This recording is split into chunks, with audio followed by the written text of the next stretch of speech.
You could show up at my front door on a white horse, I'll be ready. We can jump out of an airplane, we could fall like we're confetti, just like kites, unafraid of those heights. We could sail across the ocean, winter, summer, any season. You can kiss me on a mountaintop, don't ask me for a reason, just like kites, unafraid of those heights. No, cause sooner or later I just want a big oh wow. I'm not complaining if you throw me up, I won't come down. Just say you're waiting for me,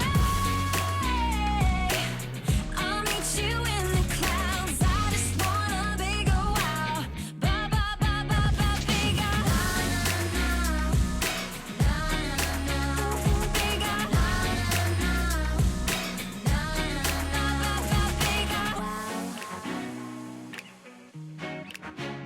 Quit tonight, stop pretending, just admit it that you love it. We can light up all of Vegas and we never will unplug it. Tonight, unafraid of those heights. No, because sooner or later I just want a big oh wow. I'm not complaining if you throw me up, I won't come down. Just say you're waiting for me, I'll meet you in the clouds. I just want a big oh wow. Ba ba ba ba ba big oh wow. Big oh wow. You can tell me all the reasons why we shouldn't be together, and spin me till I fall down, say that this will last forever. Come on now. I just want a big oh wow. I'm not complaining if you throw me up, I won't come down. Just say you're waiting for me, I'll meet you in the clouds. I just want a big oh wow. Ba ba ba ba ba big oh.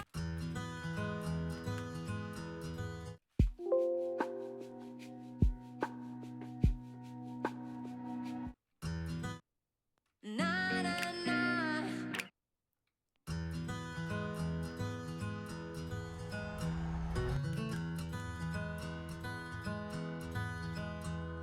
Haven't always been this way. I wasn't born a renegade. I felt alone, still feel afraid. I stumble through it anyway.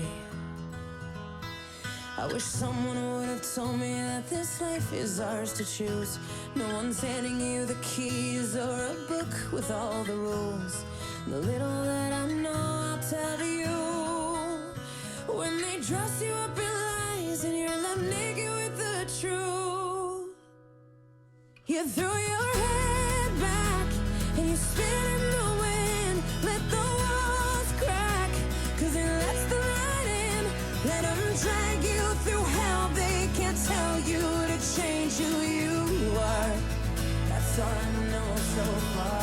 And when the storm's out, you run in the rain. Put your sword down, dive right into the pain. Stay unfiltered and loud, you'll be proud of that skin full of scars. That's all I know so far.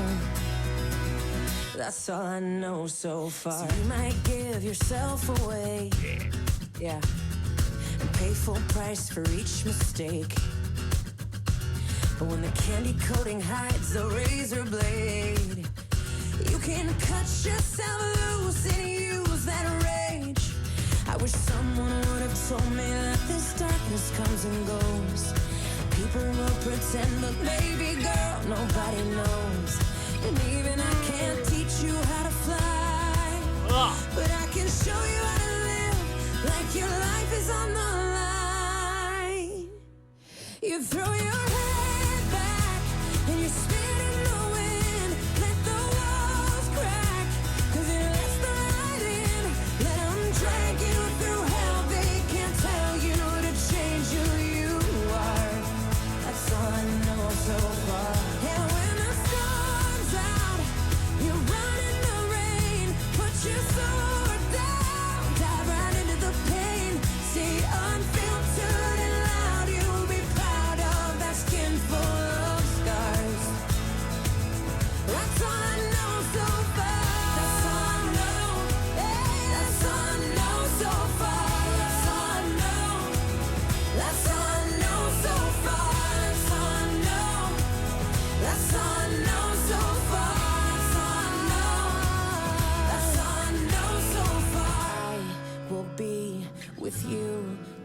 world blows up. Yeah. Up and down and through till the world blows up. Yeah. When it's right or it's all fucked up, till the world blows up, till the world blows up, and we will be enough. And until the world blows up, just throw your head back and spit in the wind. Let the walls crack, 'cause it lets the light in. Let them drag you through hell. They can't tell you to change who you are. And when the storm's out, you run in the rain. Put your sword down, dive right into the pain. Stay unfiltered and loud. You'll be proud of that skin full of scars. That's all I know so far. That's all I know. That's all I know so far. That's all I know. That's all I know so far. That's all I know. What the That's all I know so far. That's all I know. That's all I know so far. I will be with you till the world blows up.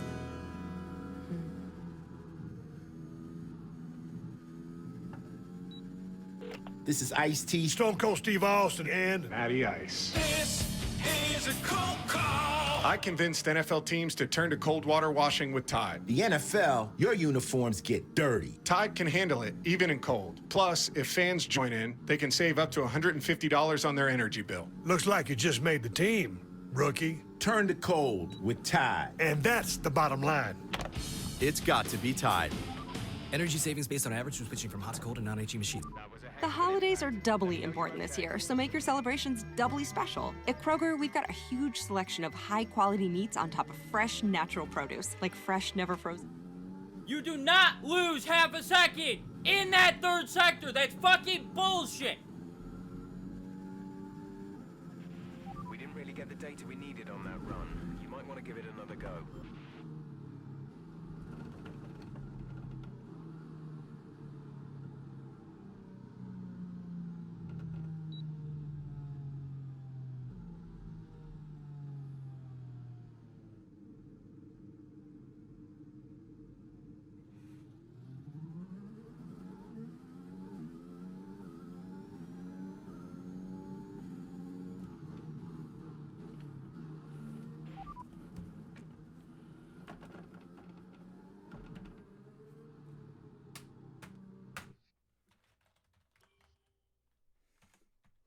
Prime-grade beef and our Simple Truth organic Brussels sprouts, or delicious king crab legs with our private selection gourmet potatoes. Whew, had to say that doubly fast. Kroger, fresh for everyone. And now, save on the food you love. Shop today and save 50 cents on each participating item when you buy 10 or more with your card. Kroger, fresh for everyone. John Wagner of DTE Energy has this to say about the work his team is doing right now. I'm the general supervisor for the Pontiac Service Center. It consists of around 50 employees, 15 crews. As the infrastructure gets rebuilt, there's a lot of technology that goes along with that, which improves reliability and efficiency. Building the grid of the future means everyone can be more confident in their power. To learn more, visit empoweringmichigan.com. DTE.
You're full of fucking shit! To run it again. Full of shit!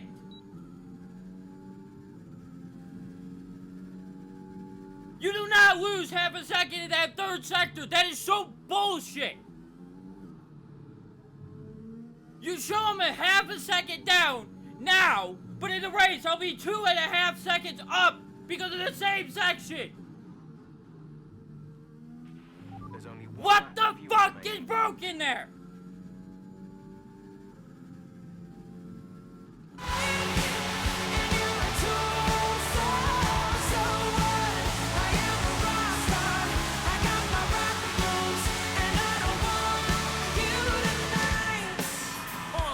Check my flow.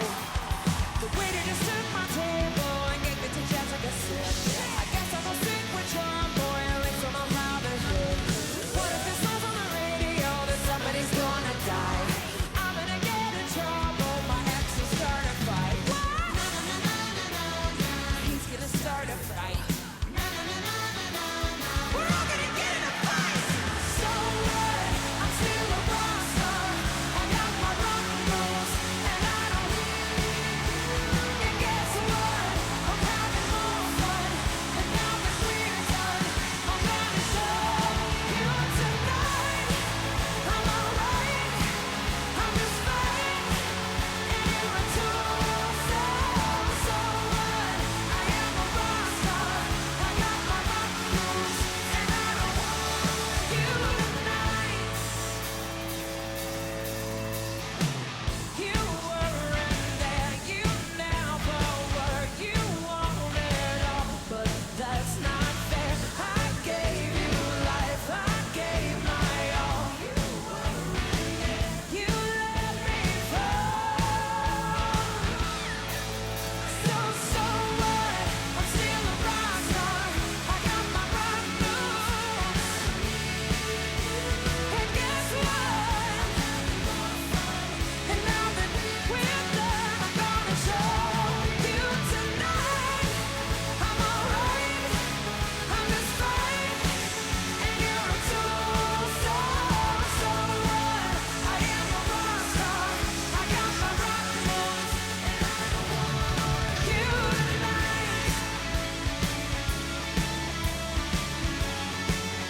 I want you tonight.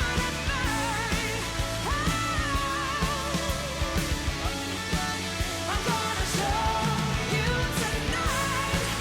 I'm alright, I'm just fine. And you're a tool, so what? I am a rock star. I got my rock moves. I want you tonight.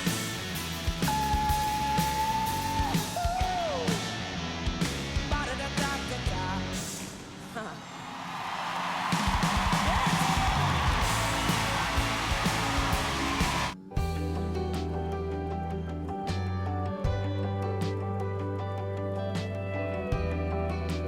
Come in this lap, please. Box this lap.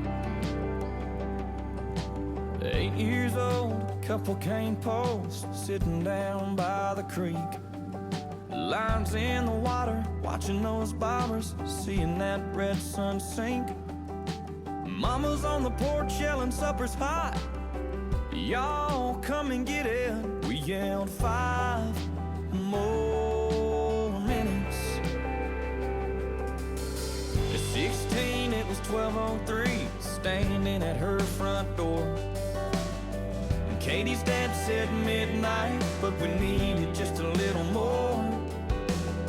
Yellow light flipping on and off, interrupting that good night kissing. We wanted 5 more minutes. Time rolls by, the clock don't stop. I wish I had a few more drops of the good stuff, the good times. Oh, but they just keep on flying right on by like it ain't nothing. I wish I had me a pause button. Moments like those, Lord knows I'd hit it and give myself 5 more minutes.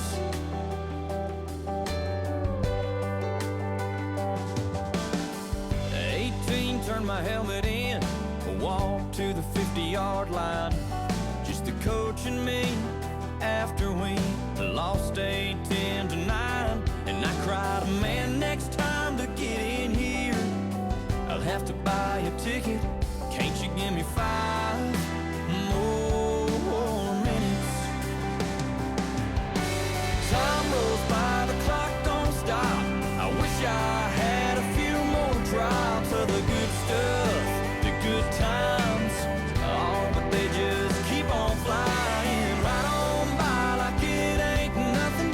Wish I had me a pause button. Moments like those, Lord knows I'd hit it and give myself 5 more minutes.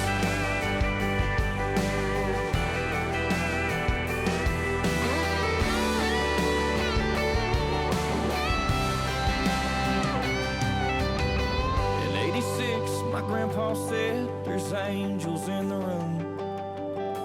All the family gathered round, knew the time was coming soon. With so much left to say, I prayed, Lord, I ain't finished, just give us 5 more minutes. Time rolls by, the clock don't stop. I wish I had a few more drops of the good stuff, the good times. Oh, but they just keep on flying right on by like it ain't nothing. I wish I had me a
than the medication would.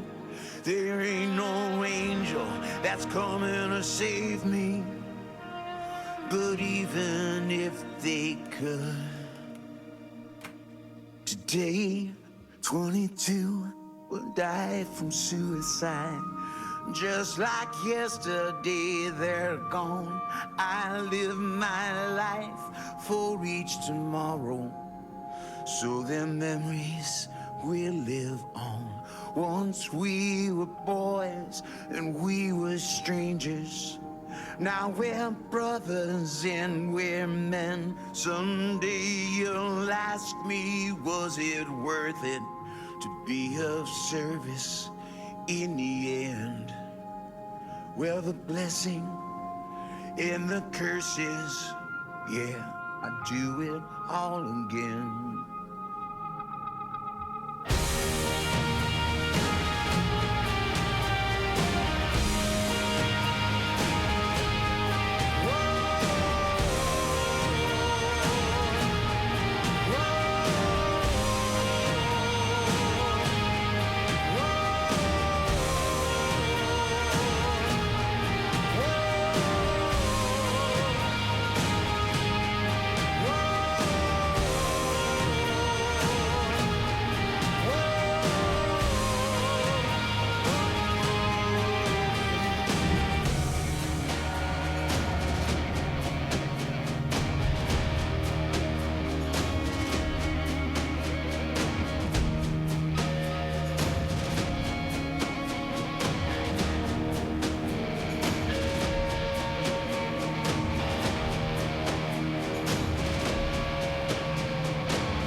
This is one of my favorite singer-songwriters ever. He is a member of Jimmy Buffett's Coral Reefer Band, Mr. Mac McAnally, Colorado. Give him a big welcome if you would. How's it going? Fucking bullshit! When I was a boy, 4 houses down from me was a family with an only child. It's time to remind ourselves of our top 3, who are Verstappen, the Professor, and Sergio Perez. Sadly, it's time to say goodbye as free practices. Fuck you, game. Amazing performance. Are you happy with your... No, fuck off. Get out of here. She's waiting, praying that he don't drive tonight. She's pacing the floor, she's checking the time, wondering how the glow with that porch light hasn't gone out, 'cause it's been on now. For 3 days straight, he's been nowhere to be found, probably drowning in the neon where the wagon broke down. She called up his mama and his friends in town, but they ain't seen him. Another night of no sleeping. Round and around they go.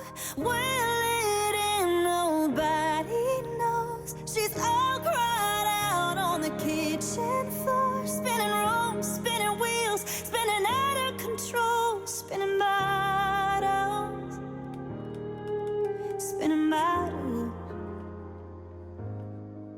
He's in a hotel room with the TV on, getting lost in the static with the curtains drawn, knowing this could be the time that gets her gone for good. He'd quit if he could. But 1 down, 2 down, 3 down, 4, can't even recognize the man in the mirror anymore. Oh, round and around they go. Well, it ain't nobody knows. He's passed out on the bathroom floor, spinning rooms, spinning wheels, spinning out of control, spinning bottles, spinning bottles.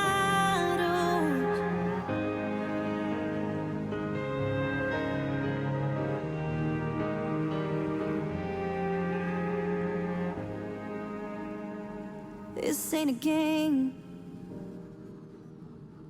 Nobody wins. Yeah, nobody gets lucky. That bottle spins again and again, again and again, again and again. So round and around and around they go. Will this end? Nobody knows. Can't live like this anymore. Spinning Rome, spinning wheels, spinning out of control, spinning battles, spinning battles, spinning battles, spinning battles. Fuck's this lap. Hitting this lap, then come into the pits at the end of this That's lap. fucking bullshit. There are many ways to say Miller Lite has more taste and only one more calorie than Michelob Ultra. You could say it with your show choir buddies at your high school reunion. Miller Lite is more tasty and no one more calorie than Michelob Ultra.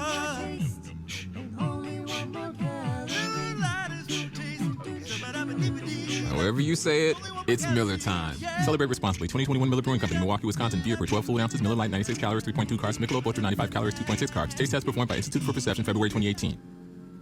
This isn't going to be a typical radio ad, because we're not living in typical times. If you're feeling uncertain about your career, you don't need another ad. You need straight talk and action. So here it comes. University of Phoenix is committing our career services to you for life. When you're actively pursuing a degree with us, or if you graduated long ago, you don't have to face an uncertain future alone. Career services for life from University of Phoenix. Tap the banner to learn more.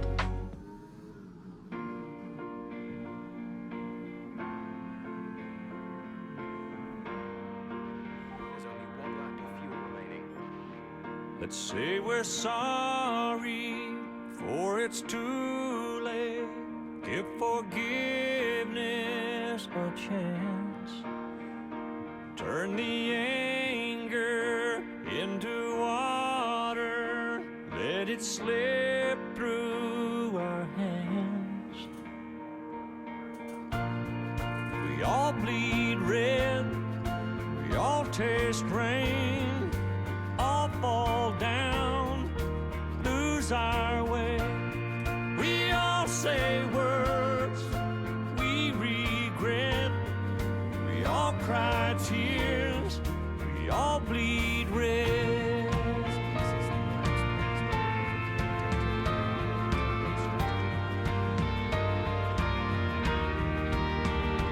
If we're fighting, we're both losing. We're just wasting our time. Because my scars, they are your scars, and your world is mine. You and I, we all bleed red. We all taste rain. All fall down, lose our way. We all say words we regret. We all cry tears. We all bleed red. Sometimes we're strong. Sometimes we're weak. Sometimes we're hurt.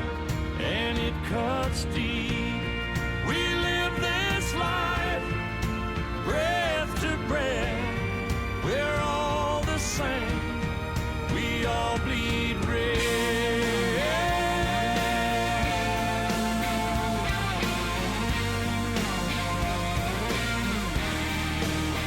Let's say we're sorry,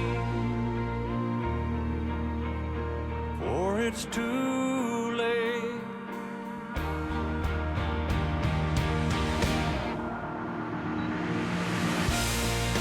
We all bleed red.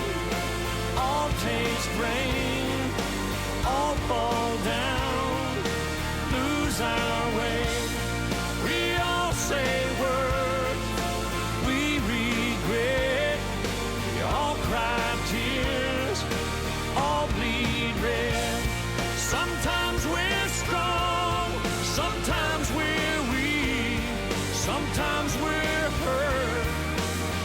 cuts deep. We live this life, breath to breath. We're all the same. We all bleed red.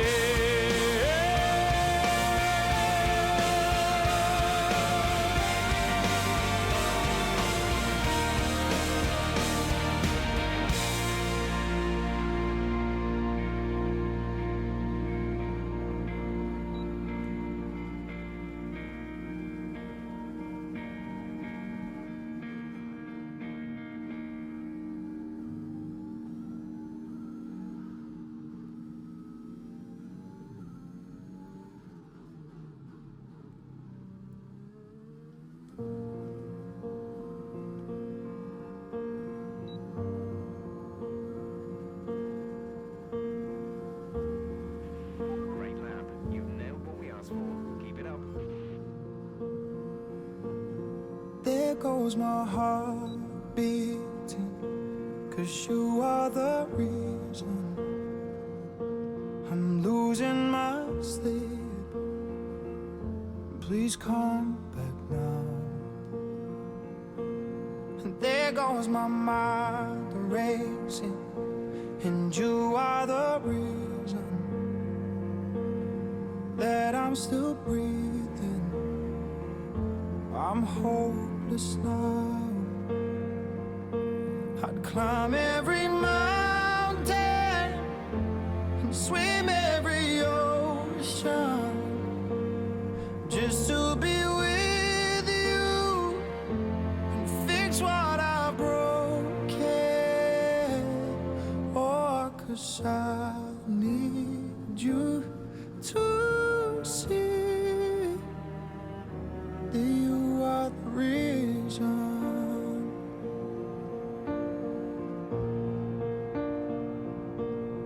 There goes my hand shaking, and you are the reason. My heart keeps bleeding, and I need you now. And if I could turn back the clock, I'd make sure the light defeated the dark. I'd spend every hour of every day keeping you safe. And I'd climb every mountain and swim every ocean just to be with you and fix what I've broken. Oh, 'cause I need you to see that you are the reason. I don't wanna fight no more. I don't wanna hide no more. I don't wanna cry no more. Come back, I need you. The reason. Closer, just a little closer. Come a little closer. I need you to hold me tonight.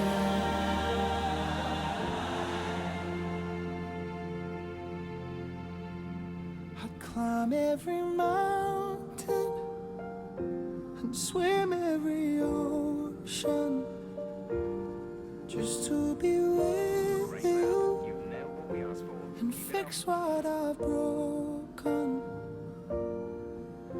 'Cause I need you to see that you are the reason.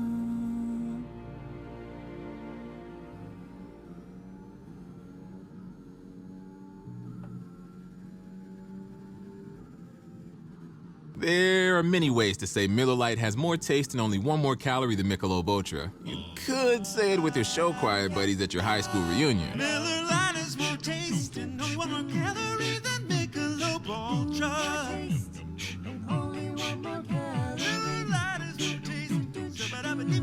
However you say it, it's Miller time. Celebrate responsibly. 2021 Miller Brewing Company, Milwaukee, Wisconsin. Beer per 12 fluid ounces. Miller Lite, 96 calories, 3.2 carbs. Michelob Ultra, 95 calories, 2.6 carbs. Taste test performed by Institute for Perception, February 2018. Is my natural deodorant working? Isn't even a question when you switch to Native. Because with Native, you'll smell like total pit candy for 24 hours. But don't take our word for it. Listen to these 100,000 armpits who called Native the best ever, incomparable, and holy grail natural DO. So stop searching, sniffing, and starting over. Shop Native, your one and done for natural DO.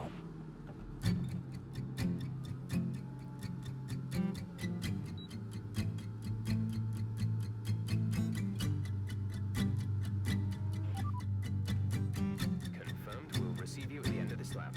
Well, it may sound crazy, turn me away, I get it. But in another time, it was you and me. I could tell you where you're going, tell you where you've been.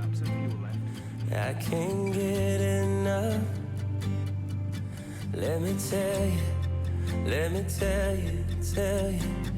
We know each other from a different life. The dreams, the memories. I recognize the way you felt, the way you held me up against you. But I can't call you mine. Keep on coming till we get it right. This place, we've seen it a million times. I won't forget you. Can't remember me without you. But I can't call you mine. Yeah, I can't call you mine.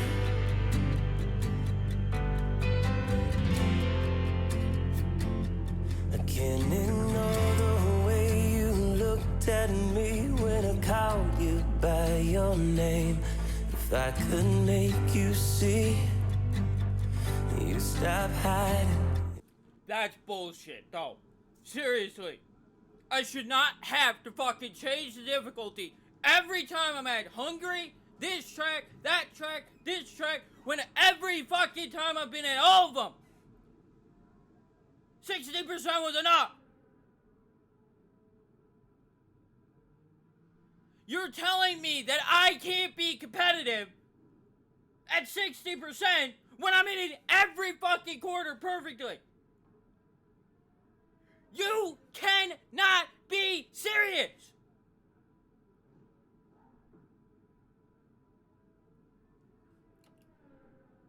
It's absolute fucking bullshit. Oh, you're over braking. Bullshit.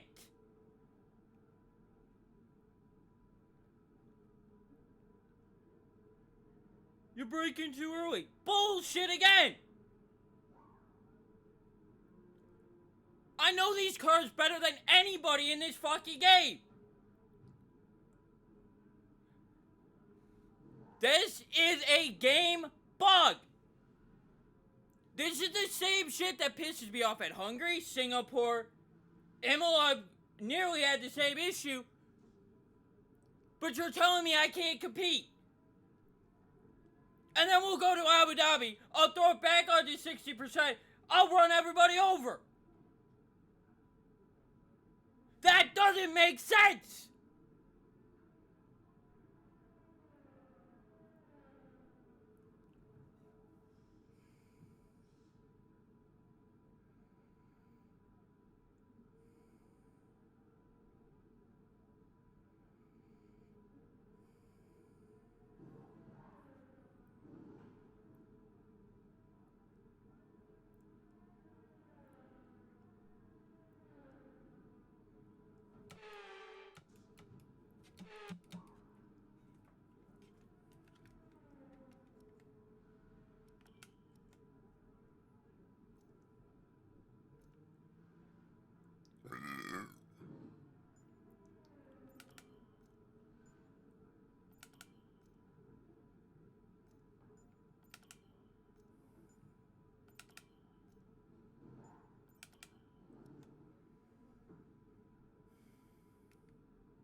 The session has drawn to a...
this way. Hey. So come and get me one more time. Tell me the lies I tell myself. Won't you tell me? Won't you tell me? Tell me. We know each other from a different life. The dreams, the memories. I recognize the way you felt, the way you held me up against. But I can't call you mine. But keep on coming till we get it right. This place, we've seen it a million times. I won't forget you. Can't remember me without you. But I know that I can feel it. Can you feel it? 'Cause I can't let go, no, I can't walk away. Can you feel it? I can feel it, yeah. So I won't let go, no, I can't walk away. I'll never walk away. I'll never walk away.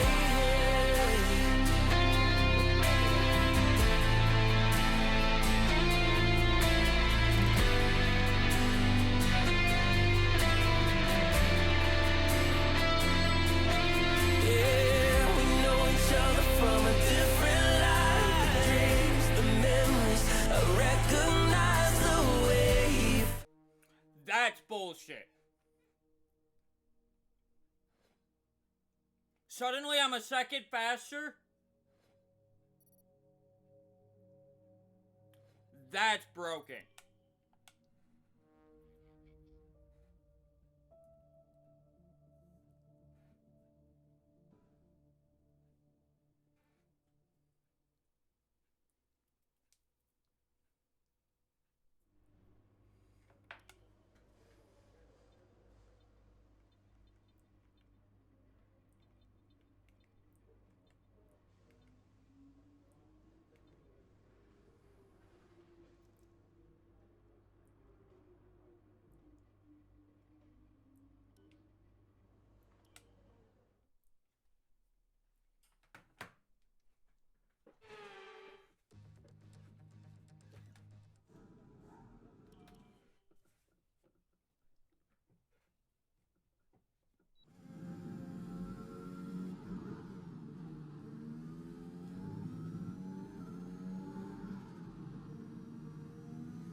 have 2 laps of fuel remaining.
Fantastic.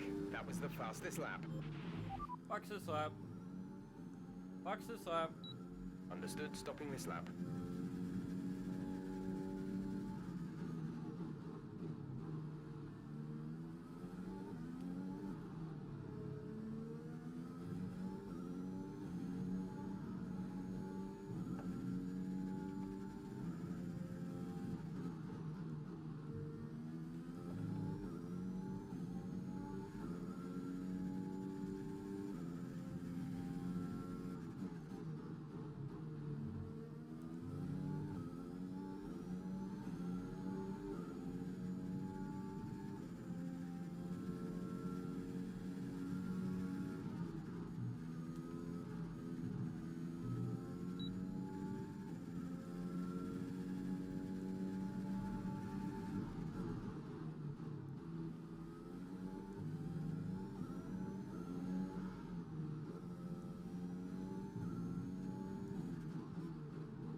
Thank you, game. Thank you!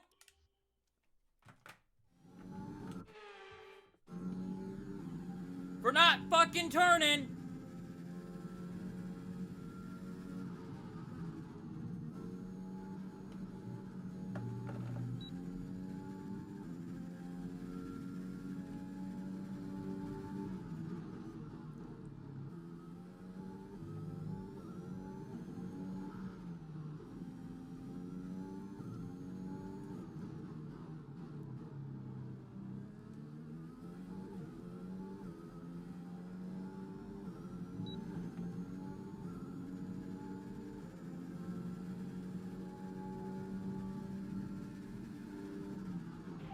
Box this lap.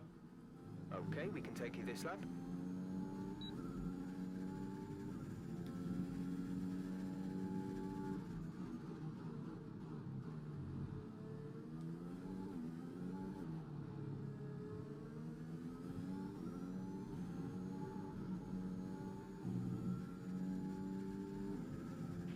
There's only one lap of fuel remaining.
From 10th to 1st in one lap.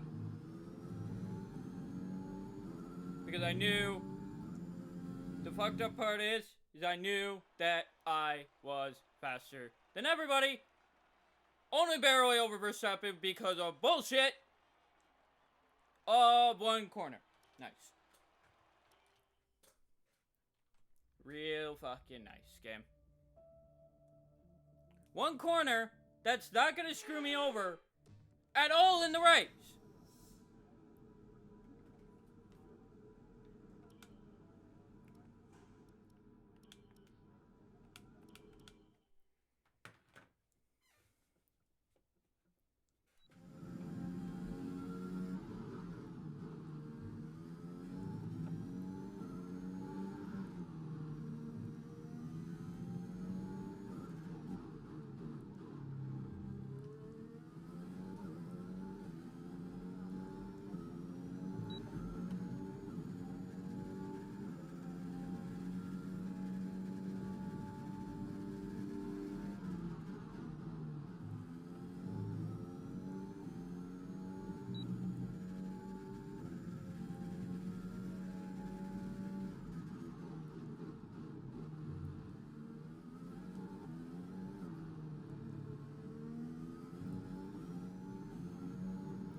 Seriously!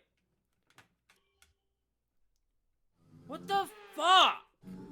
I back out of the throttle to hit the corner perfectly, and the game oversteers out of the corner.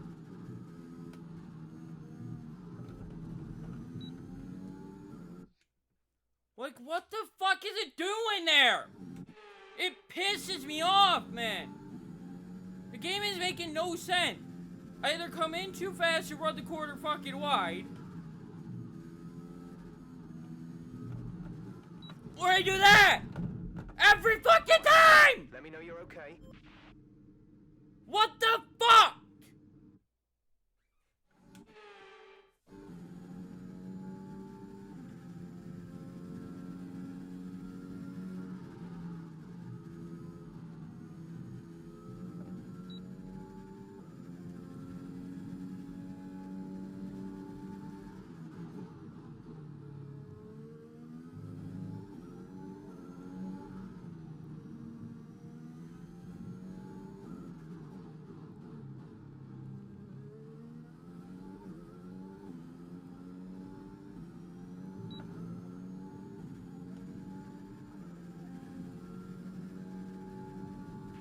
That's the fastest lap so far. Well done.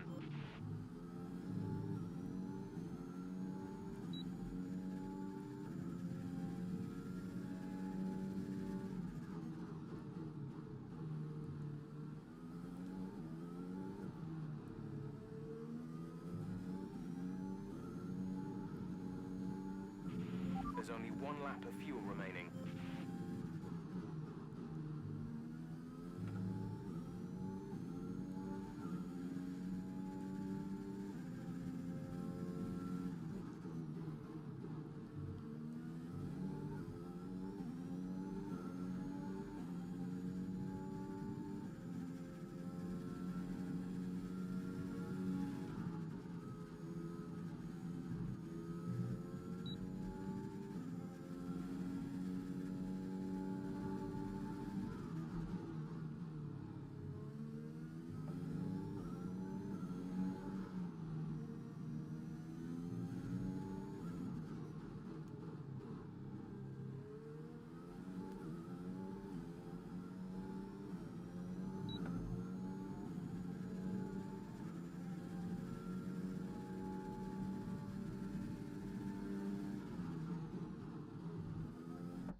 Just 30 seconds left in the session.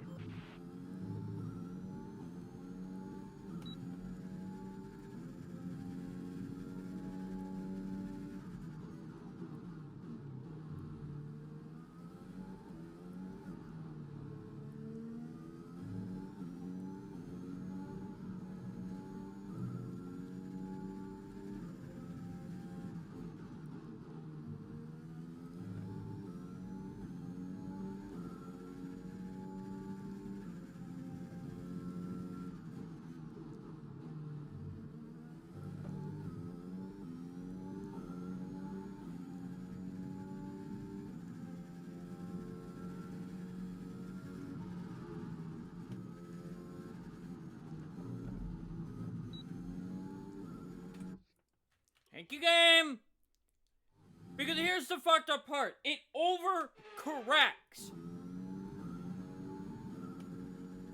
The steer assist is what is screwing me here. It's not me.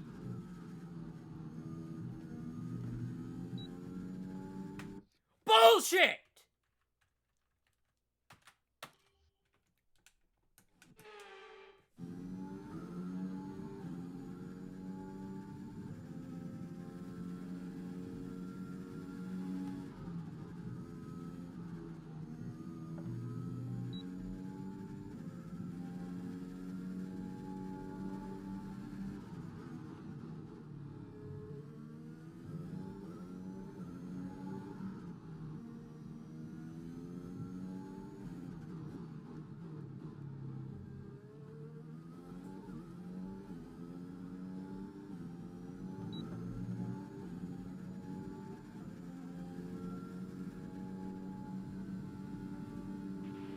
Okay, good job, mate. Really well done. That was a fantastic drive.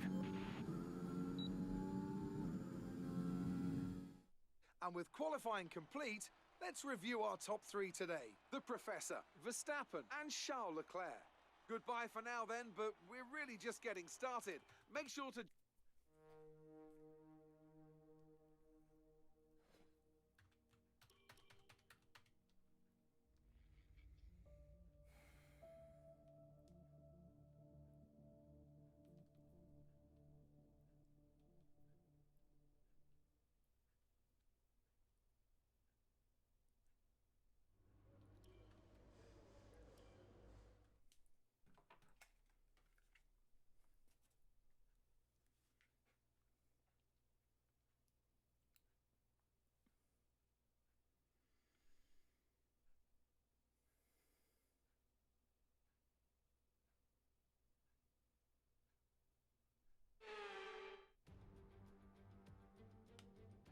Off the back.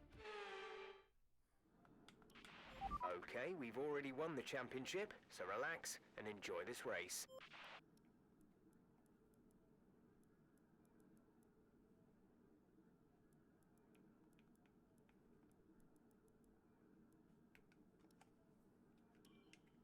Oh, by the way, there is a reason why I use a used engine versus the new engine when I do the race strategy, and it does have an effect on fuel consumption.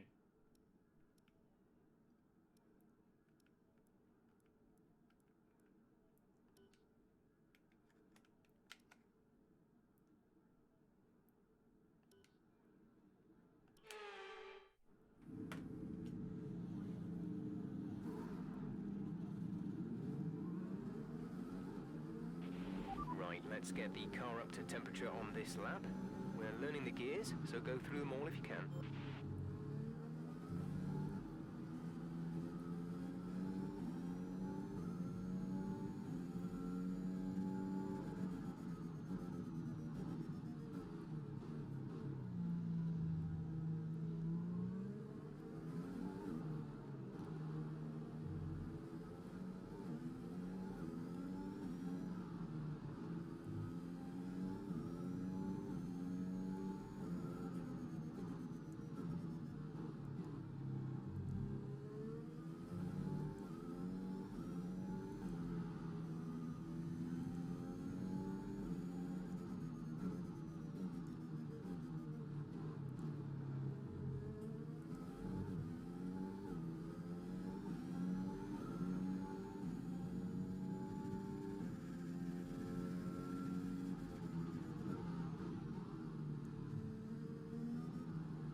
Also, I believe FIA needs to do something with the formation lap. What I mean is that I believe that FIA needs to make it mandatory that they all stay within a certain distance between each other.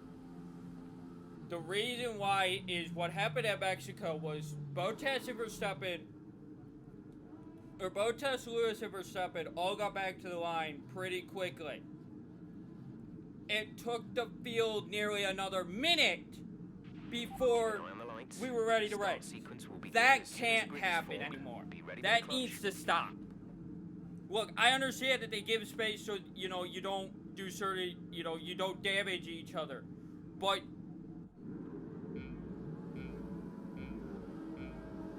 almost a minute wait? No, that's not acceptable. Okay, we're reaching a danger point with the wear on the MGU-H. Overheating the engine will exacerbate the issue, so keep the temps under control. I will. Don't worry. Because I spend most of my time up front, and I will in this race too, because guess what? The game made me change difficulty. Well, here's the fucked up part. When it made me do that, here in a second you'll see why I say that's fucked up, because here in a moment you'll see why I typically race at 60%. But I refuse to do it here because the game says I'm not fast enough.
Oh, and by the way, mechanical failures are disabled, so it wouldn't matter anyway, even if the team wanted me to come in and or retire the car, I wouldn't do it.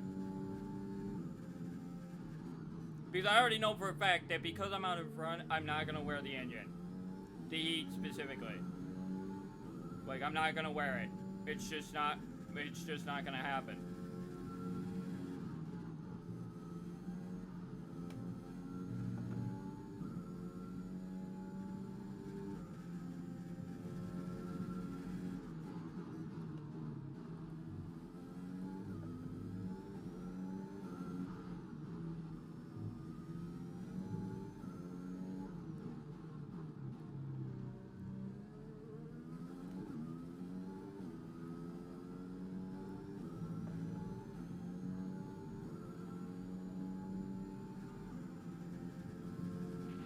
That was the fastest lap of the race. Keep this up.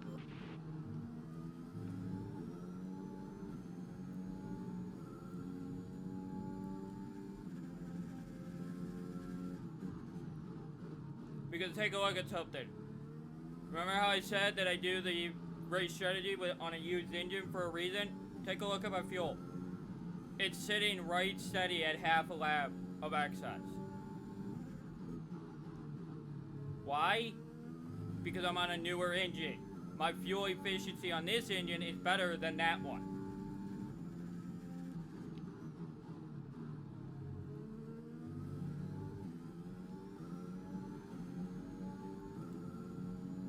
So if you've struggled with fuel consumption ever, do the race strategy in career mode on a used engine. Then cut your fuel load back for the race. And you'll see the same thing that I experienced. Now, like I said, today's stream is the end of my 5th season. I'm ending it today. I made that decision late last night that I was going to end this season today. Great work. That's a new fastest lap of the race. So that way, Thursday and Friday, we could hop over to the Grand Prix stuff that I set up. Pending Jihad doesn't suddenly drop sometime today. Oh, and someone remind me to save the game at 24 laps in, just in case the game decides to crash. Because I've had crashing problems here in Australia specifically. Like, literally. Actually, it would be 29 laps.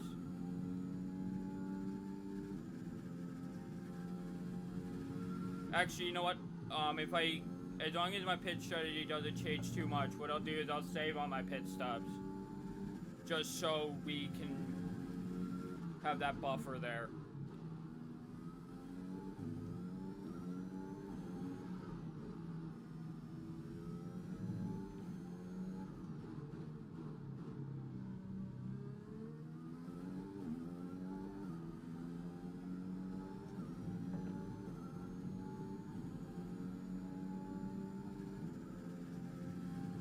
But as he said, though, too, the engineer said, you know, overheating the engine will make the issue worse.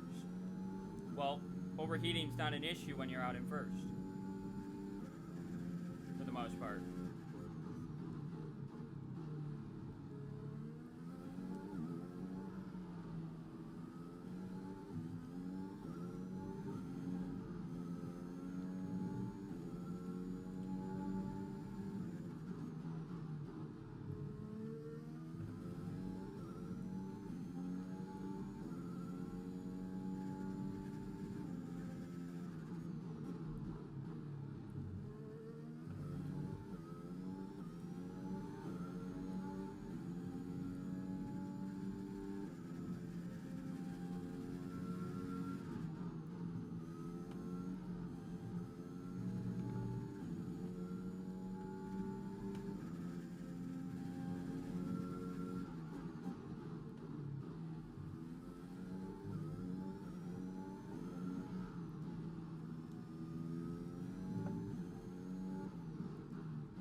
And I do want to apologize for the opening.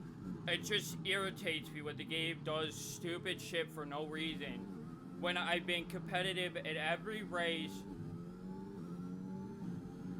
and everything else, and then all of a sudden when you say to me, I'm not fast enough because of over braking or under braking or early braking, and it just doesn't make sense.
Good job. That was the fastest lap of the race so far.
As you can see though, as we're getting closer to the pit stop, notice how I'm starting to save fuel?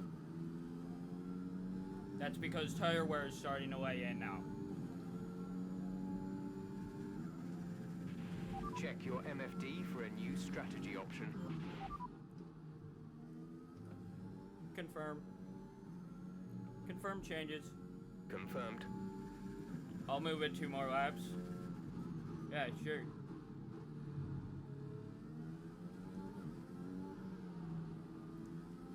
I mean, I'm already pulling away. And again, like I said, blame the game for that. Don't blame me. I did everything I possibly could to make that lap as good as I possibly could. Each time, and the game was still saying that I was half a second slower in the 3rd sector, and that's bullshit.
The car behind has started to drop back. There's a gap beginning to form.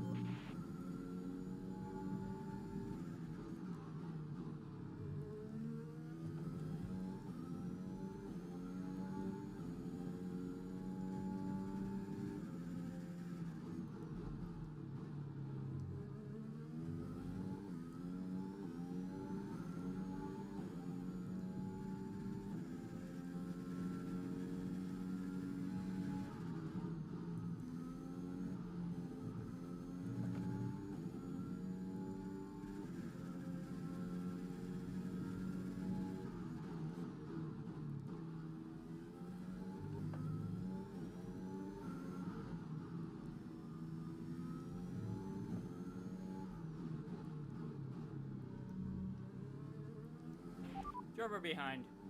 Verstappen behind. The gap behind us is 14.5 seconds. They're on old softs. Their tyres are 11 laps old. We think they've got 2 stops remaining. The time last lap was a 1 minute 27.1.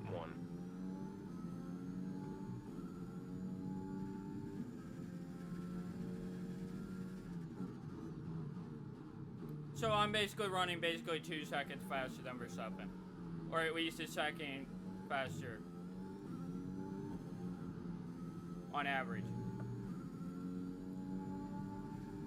You know the real fucked up part is? 50% is where I'm racing on my team save now. And on my team save, 50% is fucking competitive to shit. Because I play that with my controller. That save is fucking competitive, man.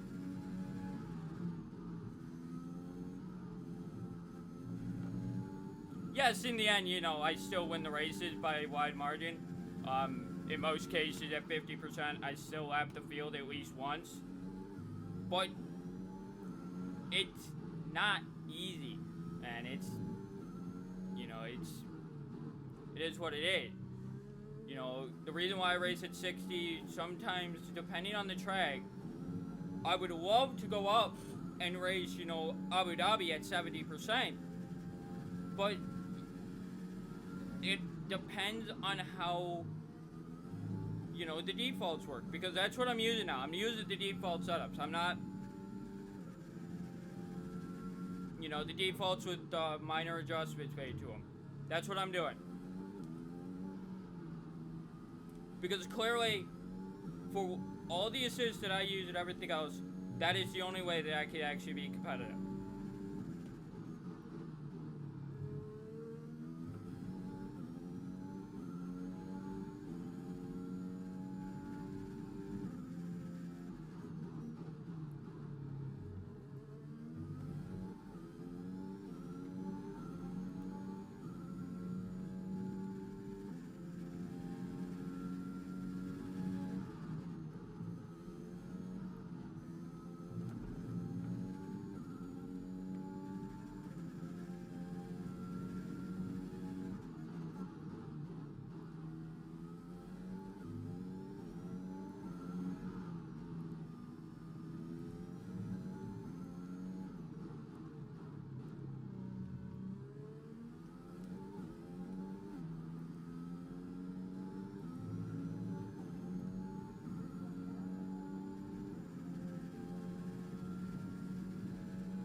Lewis is in for a stop.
Teammate status. We're leading our teammate by 44.5 seconds. They're on fresh softs. They're in 16th.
approaching the pit window, you'll be on the softs.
Five seconds ahead, nearly.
Push now. We're boxing this lap.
Go, go, go.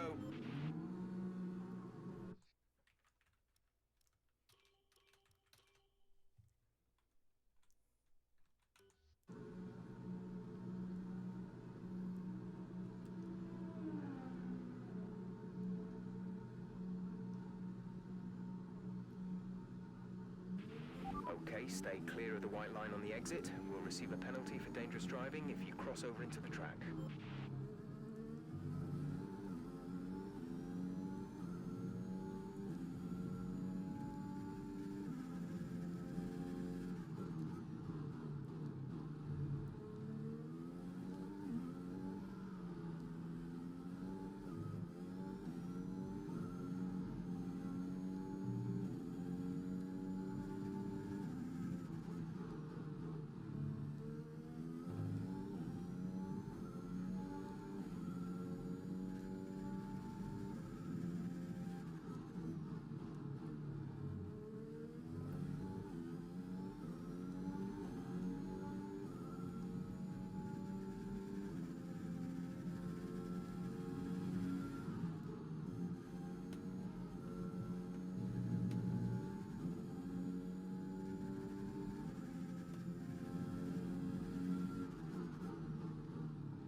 21 seconds ahead.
It's worth noting that that heat will have over 1,900 laps on it after this race.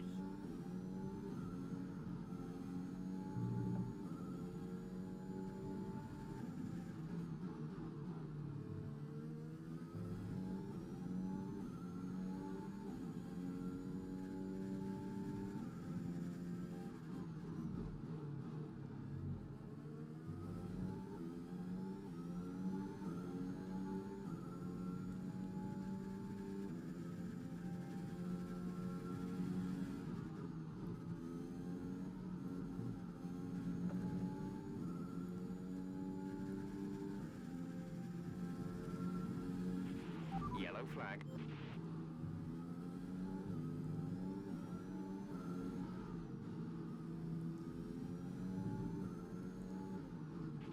Green flag. Green flag. We're racing again.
chilling along. And again, I just want to state again, you know, that while I love this game, this race and the difficulty are not my choice, because if the game did what it did 2 games ago at this track, I would be so much happier. If I could get the same brake assist from 2 years ago at specific tracks like Hungary and this game, and this track, the issues that you were seeing, I would never struggle with the difficulty. The problem is that they fixed the issue in the previous game, but they further broke the issue later in the last game, causing the game to then start to overbrake in corners like this, costing me precious time. In turn, that brake assist, well, yes, it is still a thing that I am determined to stay with, is a thing that has become more predominant in this game because they broke the steering rotation. When they broke the steering rotation, they broke how I would run. And to be fair, I was considering in the last game of disabling the brake assist. I did consider it. As a matter of fact, there were a couple races where I actually tested it mid-race. But I chose to stay with it because of reasons of I had no choice.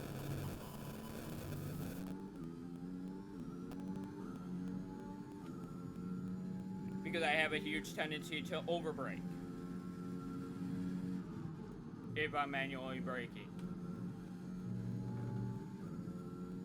And that's not a tendency that, you know, I am saying that I couldn't brake. It's a tendency that I've had for so long that it's just mental in my head that, you know, that's how I race, and that would not, you know, be beneficial to us.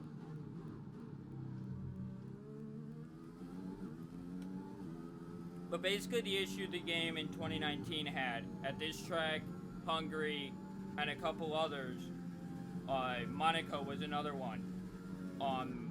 Specifically the last corner of Monaco, which, by the way, still has the same problem with default setups. So, Monaco, they still have right. Like, Monaco still works. But defaults at Hungary and others do not, because the game overbrakes for corners where, yes, I may have ran wide here or ran wide there. Lewis is in the Okay, pits. fair enough. But I knew how to correct those issues. You know, and it's one of those things where it irritates me so much that they went in and fixed the problem. But now, because they did do that, they actually further broke the problem in practices and everything else. So when I run, because practice, I tend to run at 60% or higher. According to the game, at 60%, I was not fast enough. Both in qualifying pace and race strategy, consistently, lap after lap. So, I brought difficulty down to 50% to fix that problem, and you can see the issue. Confirmed change. Got that confirmed. And that's where I feel like the game gets a huge disconnect with me, because it's just like, you're telling me that at the difficulty that I race 90% of my races on, I'm no longer competitive because of overbraking. No, what the game is actually saying is I'm not fast enough for a program with a time that is unrealistic.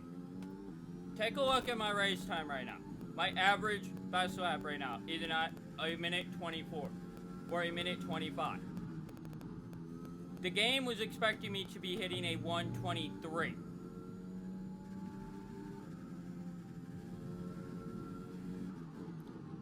That's not realistic. For a program that's supposed to be for race strategy, that is not right. You know, is it right for maybe the last 5 to 7 laps? Sure. But the fact that I couldn't even hit it with 7 laps of fuel, not even close to it. According to the game, I was over a half second slower in the 3rd sector. Nowhere else on the track was I more than a 10th down. But the 3rd sector, I was over a half second slower, which doesn't add up. That's where I lost all my time in the qualifying pace and race strategy, was 3rd sector. I was about even with the pace throughout the first 2 sectors. But you're saying I'm half a second slower in the 3rd sector. That's not right. Now, that said, I am racing 2 races today. Abu Dhabi is a track that I know, I love, I adore, and I freaking have down pat every time I go there. Meaning that I will run a higher difficulty. The previous time I was there, I ran at 60%. And for the most part, the race was actually competitive until my teammate retired. Or not my teammate, but Verstappen retired. Me and Verstappen had run away with it, and we were gone, and we were fighting throughout the entire, you know, opening half of the race. Then, after the first pit stop, he actually ended up retiring from the race, giving it, and inherently, I inherited a 30-second lead. That leads me on to the second point I want to point out. Note the fact that right now Verstappen and Sainz are really close together. That's great. But then look at the gap to Norris. And back. And that's where the issue becomes. And if it's me and Verstappen who are competitive, we can pull away. And the problem I have is that I don't mind pulling away and having, you know, only 1 or 2 cars. The problem is that you get to a point where, you know, you're seeing, you know, it's competitive, you know, that you're going to actually have competition. Then the car that you're going to have competition with retires. That's where the disconnect happens. So far, our fastest lap is a 1:24.5. And at that point, you know, I'm, you know, so far ahead that I literally, no matter what I do at that point, the race is over. You know, yes, with this race, yes, I know that if I would have taken my first pit stop and thrown mediums on that, this race changes complexion completely.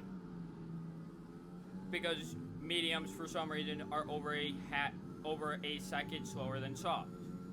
A problem that is at multiple tracks, not just one track. That is an issue at multiple tracks. And I don't understand how they screwed that up. And the degradation of softs is not fast enough, or high enough, I should say, for that 1 second medium slower time to not be a bad thing.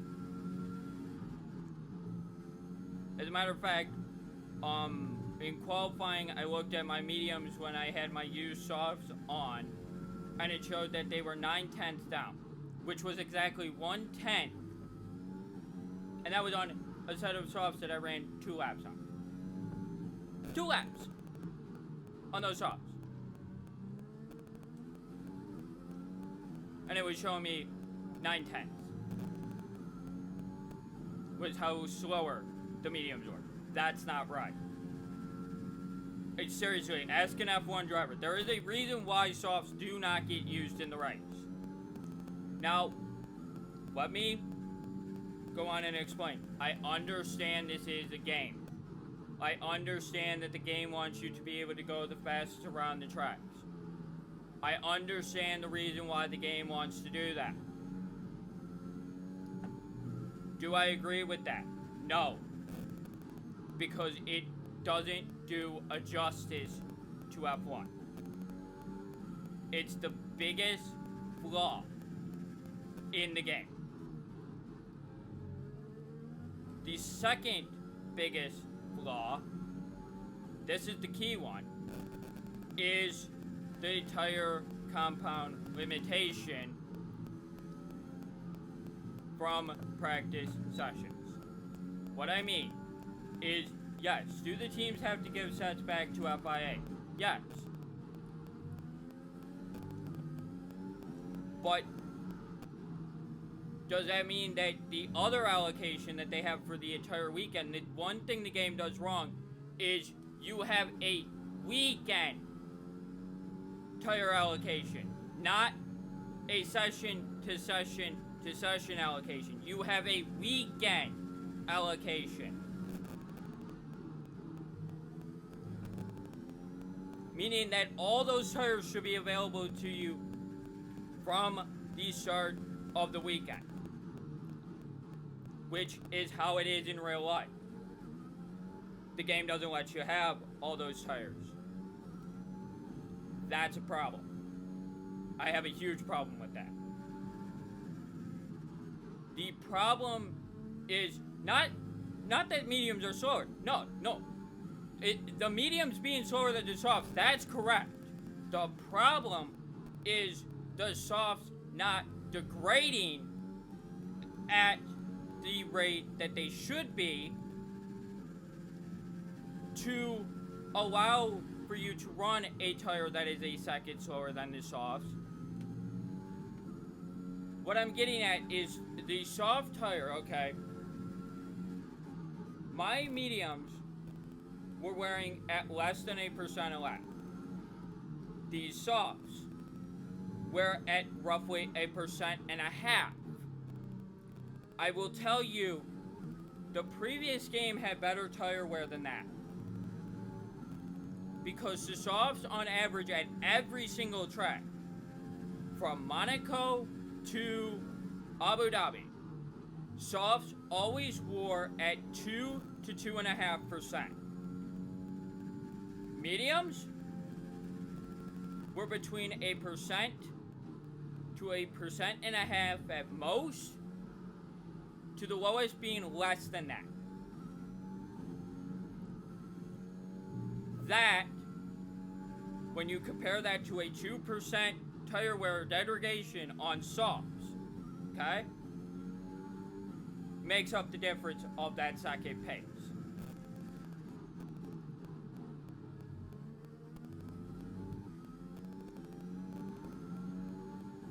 But what I'm getting at is the fact that these mediums should degrade slower than the softs. That means that within a few laps time, in theory, you know, say 10 laps, okay, over a 10 lap stint, my mediums throughout that 10 lap stint, by the end of that 10 lap run, should be faster than the person on softs. That doesn't happen in the game.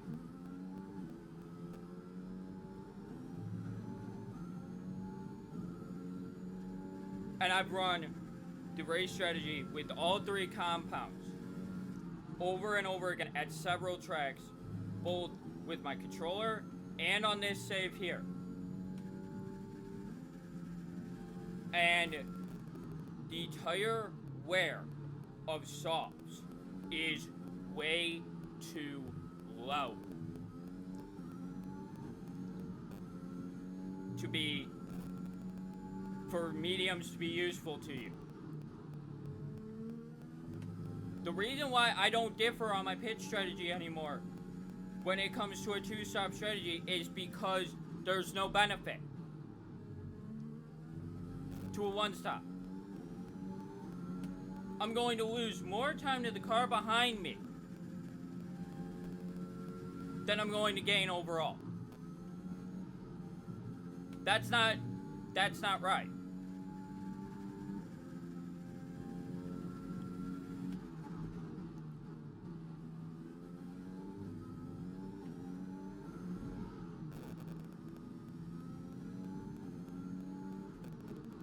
It's the same thing from mediums to hards, too.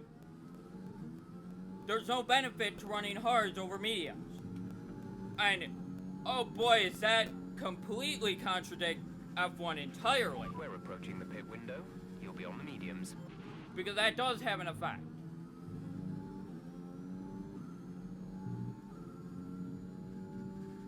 Now, let me also point out, that, Lewis was on newer hards to Verstappen at the end of US. Why was he not able to catch Verstappen? Because inevitably, he got to the point where those hards and Verstappen's hards were basically identical. In where? Meaning that, well, yes, Lewis was faster, and in theory should have caught and passed Verstappen. The problem is that when the tires get to a certain point, they stall out. And once they hit that stall out, basically Verstappen, who was already at that stall out point, when Lewis hit that same point, it meant that Lewis was basically running up to a second or half second slower than Verstappen. Something that does not happen in the game. Actually, that's wrong because I have ran 40 laps on hards at Baku on this save at 60%, and those hards did make it,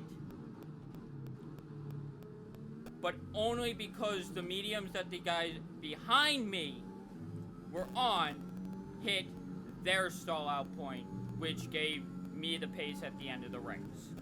That was the only reason.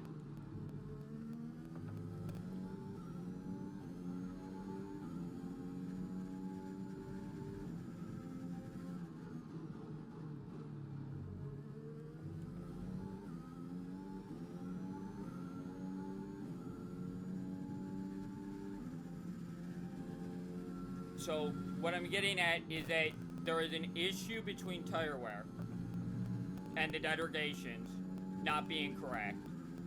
There's an issue with early braking being more of a penalty than it should be. What I mean by that is if you brake earlier, I should be accelerating sooner, not later. The problem with the brake assist is actually the fact that the game brakes early, but doesn't accelerate when it should. Box, we're coming in this lap.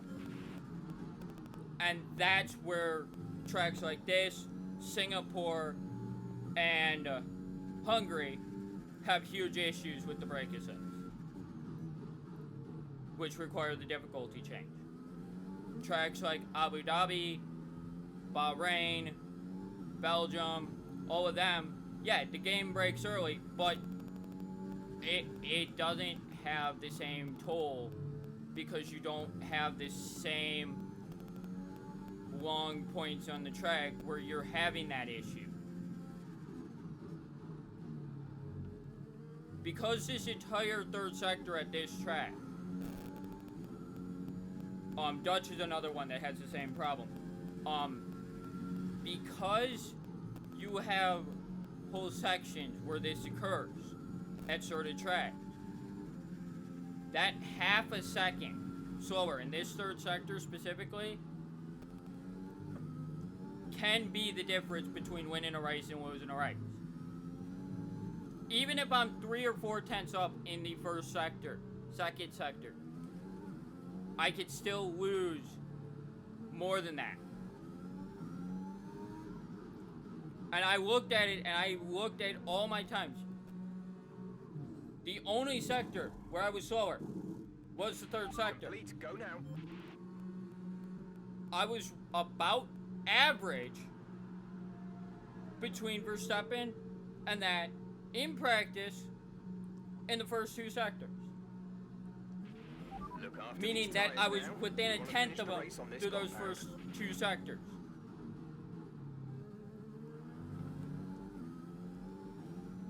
Let me just quickly save. I should have saved while I was on pit road, but point is that the save that I'm doing there is actually to have just in case the game decides to crash here in the final sting.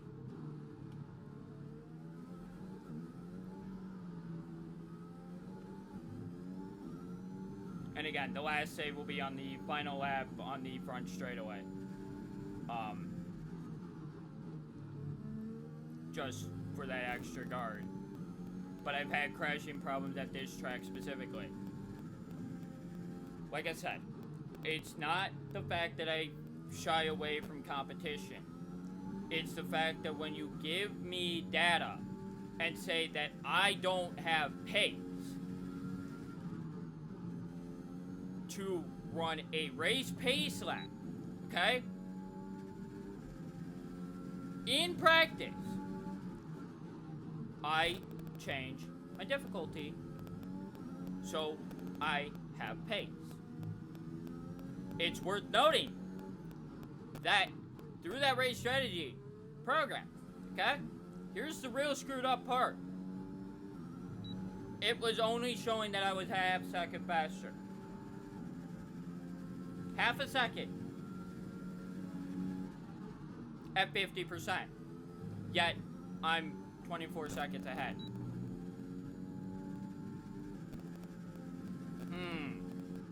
Something don't add up there, does it? Yeah, it's called the game has something that's massively broken within the strategy program that shouldn't be there.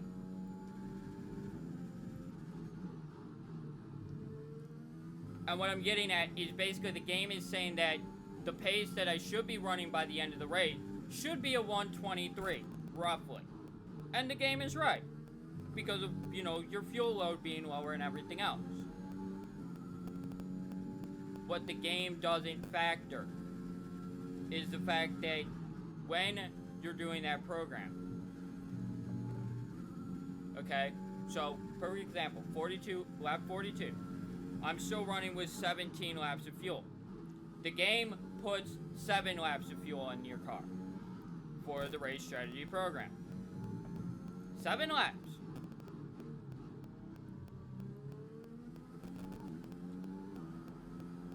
That's not enough.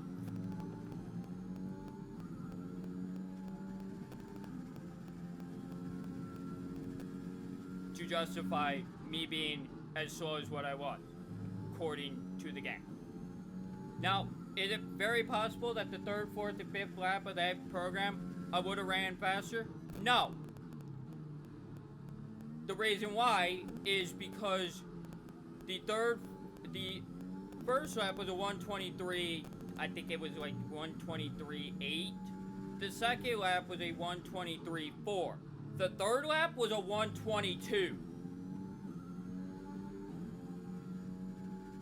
I had literally no way of catching the pace that they wanted me to run. None. And that's not right. This is in for a stop.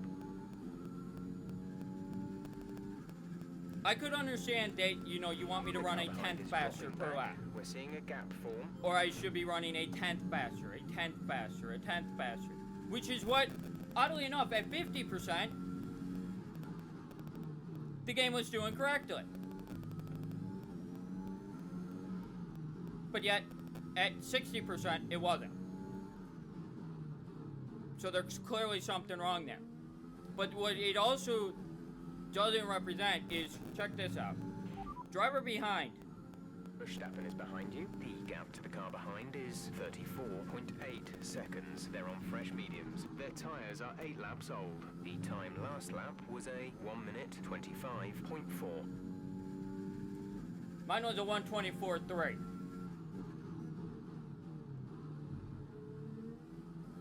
Oh, suddenly I'm a second faster than the people behind me, yet I was only half a second faster in practice. That doesn't add up.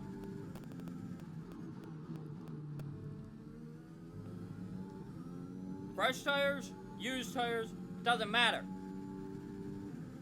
Mediums don't degrade like that. Just because his tires are 8 laps older should not mean that I have a second on him all of a sudden in pace. No, that's... No. Not when you're considering that mediums can go 44 laps. According to the game, the length of these tires is 44 laps. 8 laps? No. No. That doesn't fly with me. So, when I say that there is a multitude of issues there, it's not just one issue on top of an issue. It's an issue on top of many issues. And it centers around tire wear. That was the fastest lap of the race. Keep this up. Yeah. And it shouldn't be. It's an issue that it doesn't make sense. It's a logic issue that doesn't make sense. And when I say it's a logic issue, understand my brain is a very, very, very, very logical brain. So when I see half a second down in a sector, okay, I see, wait a minute, how am I half a second down when I'm hitting the corner perfectly?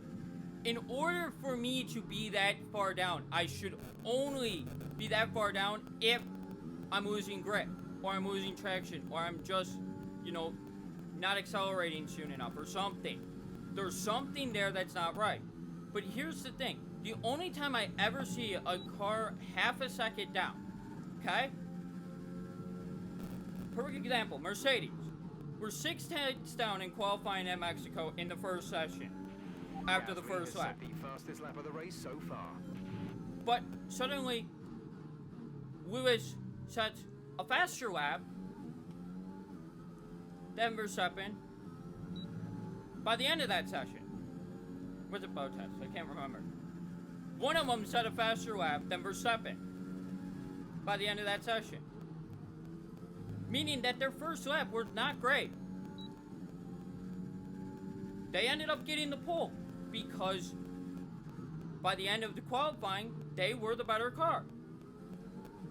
Why that did not transpire in the race and why that pace did not show up in the race is a question I really want to know. I'm really questioning Red Bull and what the hell they're doing because something doesn't add up. Look, let me explain why I say that. Mercedes was faster all last year. Right. They ran away with every race pretty much last year. Right. Okay. Fair enough. But they ran away both not just in the race, but they were massively up typically in qualifying too. And I know that you can't say the old qualifying pace doesn't mean shit because it's a different mindset. Right. So are you saying that Verstappen just didn't have it in qualifying? I don't think so. No, that's bullshit. I don't think that for a minute. You're saying that his mindset was to let Mercedes get the pole, get the front row, so they could have the advantage. No, that's not how that works. You don't think like that as a driver. Ever. Like, as someone who plays this game avidly, my first goal when I'm in qualifying is to get the best lap that I possibly can get. Not to run slower so I start behind people. No. No. My objective is to get as best of a lap as I can get in that session. Period. If that means that I can't get pole in a race, so be it. Granted, that's not happened as of late, and that's probably because of difficulty. What I've found is that, oddly enough, at 65% difficulty in qualifying, the times that the AI gets in qualifying massively break. Okay? What I'm getting at is that, so, perfect example, in one session at 50% in this, Verstappen was 0.003 of a second slower than me. Okay?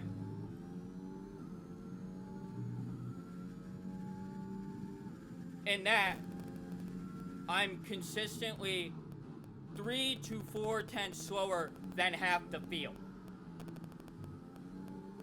Look, I could understand 3 or 4 tenths down on Verstappen and Perez. I could understand that. That would be realistic and match real life. I could understand that.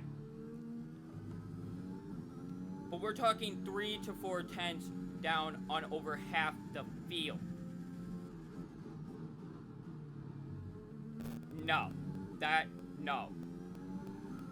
Not, and when you look at the R&D board and everything else, and you see that, you know, me and Red Bull are the top two. Perfect example, teammate status. They're on fresh mediums. They're in 10th. The time last lap was a Really? 25.8. Okay, someone explain that to me. Research and development, me and Red Bull are even in R&D. I'm in first, my teammate's in 10th. Huh. Wait. How are me and Red Bull the top 2 teams on that R&D board if my teammate's in 10th?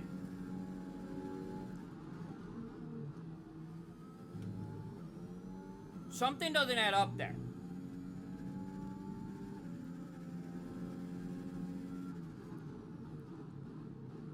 Look, I understand that I'm going to be leading the race because of difficulty. That's fine. That's pure. That's what I expect. But when I see my teammates running 10,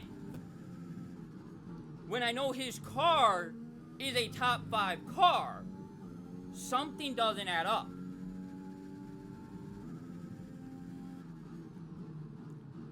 Now, mind you, a few races ago, Lewis, you know, I got a message that said that Lewis was looking to retire. By around a second a lap.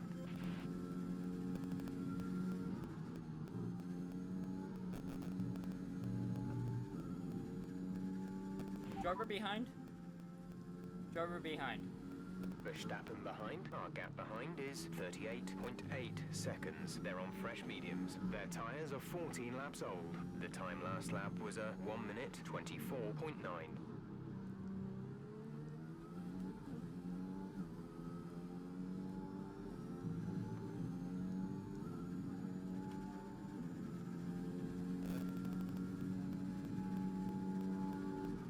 Sorry, I just want to go for fastest lap real quick, so give me a moment.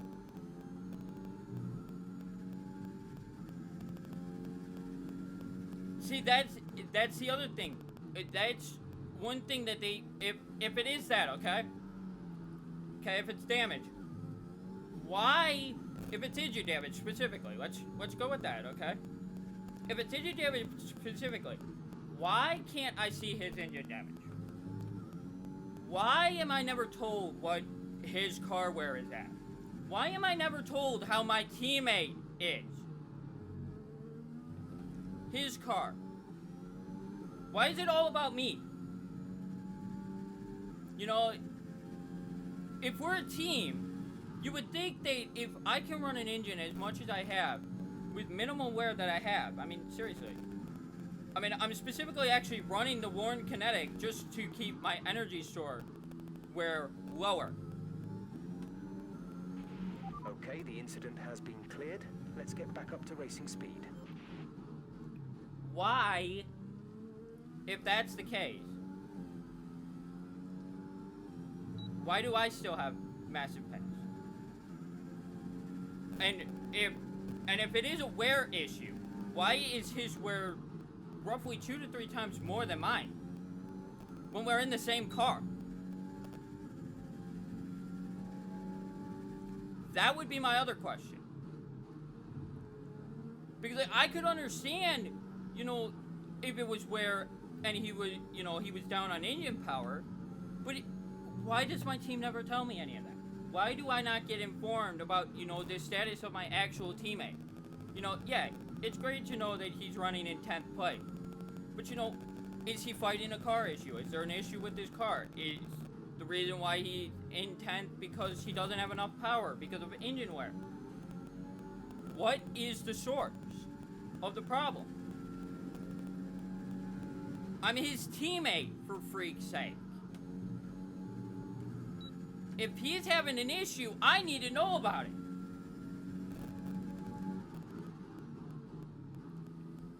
regardless.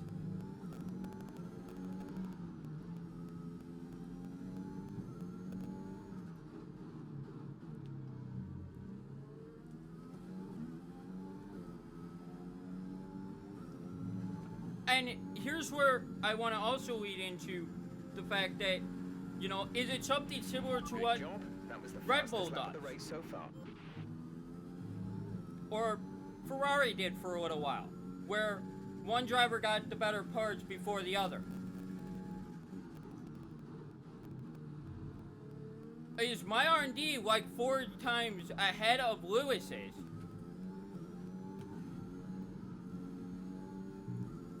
And his is still back at where it was for the start of his career, say. If that's the case, that's really fucked up.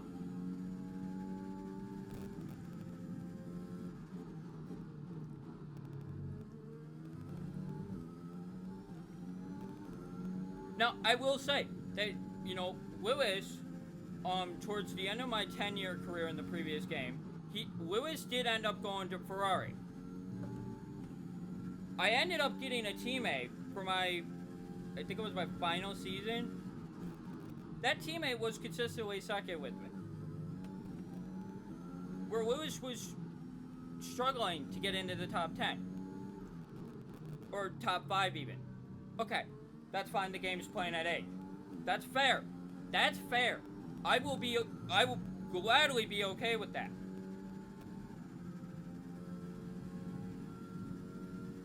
As long as the game stays consistent on it. Which it's not doing. Because I know Sainz, this is my 5th season. So take all of their ages, add 5 years on it. Lewis, getting the message that I got on Lewis looking at retiring soon. That I got at about the halfway point of this season. That I could understand. 5 years on, I mean, he's going to be up there at age. I don't see him racing, to be fair, in 5 years. You know, I see maybe 2, maybe 3 more seasons out of him. And I mean that. You're pulling out a second a lap on the car behind. And Lewis is my favorite driver, man. Like, you know, but here's where F1 differs from, you know, NASCAR and everything else. Will I stop watching F1 if Lewis retires? No. Because I got up-and-comers like Russell to look at. Norris. Stroll. Perez. You know, there's a lot of other drivers there still. So I'm not saying that, you know, I would walk away from this sport just because my favorite driver would leave, like NASCAR. No. NASCAR I left for 2 reasons, and one of them was my favorite driver was retiring. When he finally retired, I said enough was enough. And the fact that that sport is literally 100% based on your luck and literally not based on any form of skill whatsoever. And considering the champion doesn't get truly rewarded, I mean, okay, let me rephrase that. This year's champion did deserve it. Okay? Bowman did deserve it. He did get 10 wins at the end of the year. By the end of the season. That's fair. He full-heartedly deserves that championship. But the fact that he had to win the final race of the year, essentially win the race, I don't think he actually did. He has to essentially win the final race of the year just to ensure that he could get that is bullshit. That I disagree with. F1 rewards consistency. Consistency, consistency, consistency, consistency. NASCAR doesn't do that. You get to the final 10 races of the year, they basically say 24 cars of the field, or basically, let's see, it's 12 drivers, or is it 16 now? I can't remember. I think it's 12. It's either 12 or 16. I can't remember. Basically, over 3/4 of the field are irrelevant for the last 10 races of the year. Why are they even showing up to the track? Seriously, if F1 said, oh, by the halfway point, we're suddenly gonna just only have, you know, the teams that have scored points remaining in the season. So that would say that Haas is out, Alpha's out, you know, and others that have not scored points are no longer running for the rest of the year. I would be devastated, man. But I would also kind of understand it in a way. But does it make it right? No.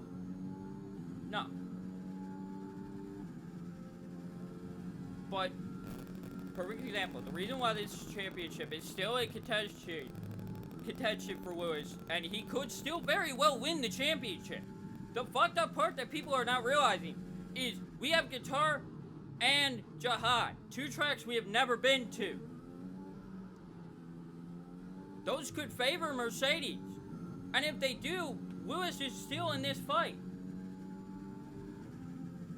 And the biggest key thing, where has Lewis been finishing even though he's had bad runs?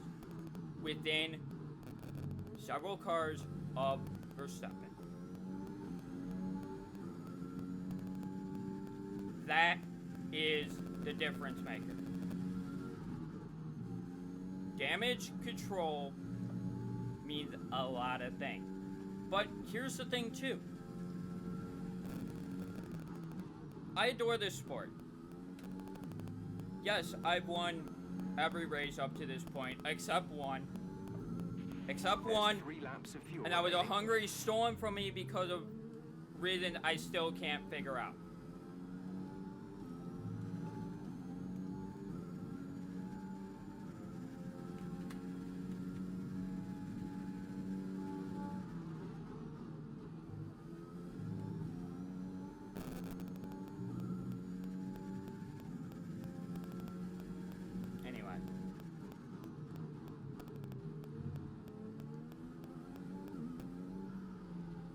The fact of the matter is that as much as I love this game, there are certain things that cause inconsistencies within the AI that have not been there in previous games.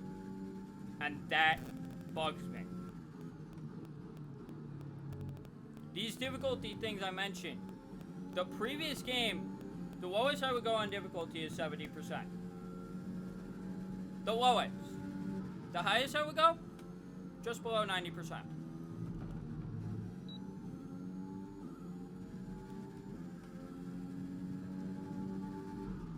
Not kidding. And I was competitive at that pace. Well, except if you got to my 6th, 7th, 8th, and 9th.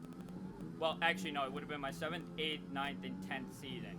Something changed right when my 7th season started. They did something in that patch, and ever since, the game has not felt the same when it comes to difficulty in the previous game, and it has bugged me ever since.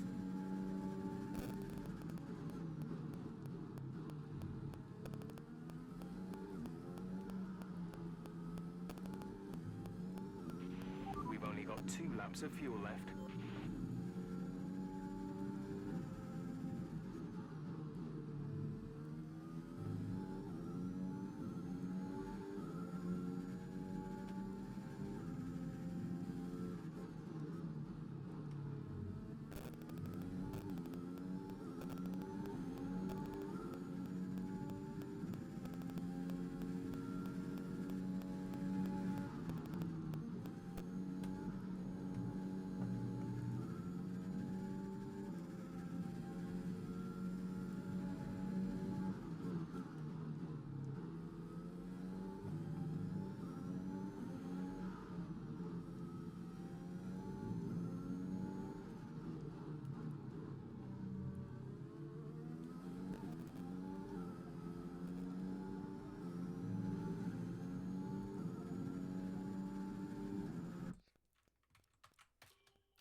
Hey, V8. Long time no see, mate. Anyone want to go again?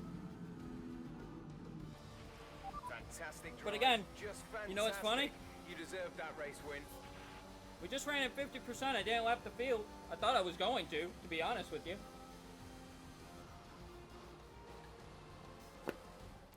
That's a spectacular But I kept my head in victory check. there, and with it, the And I championship didn't is overpush, I secure. didn't do It's this, I been a didn't do that, magnificent and I, season, you know, and they thoroughly deserve the only cheers pushed of when the I wanted crowd here fastest today. lap.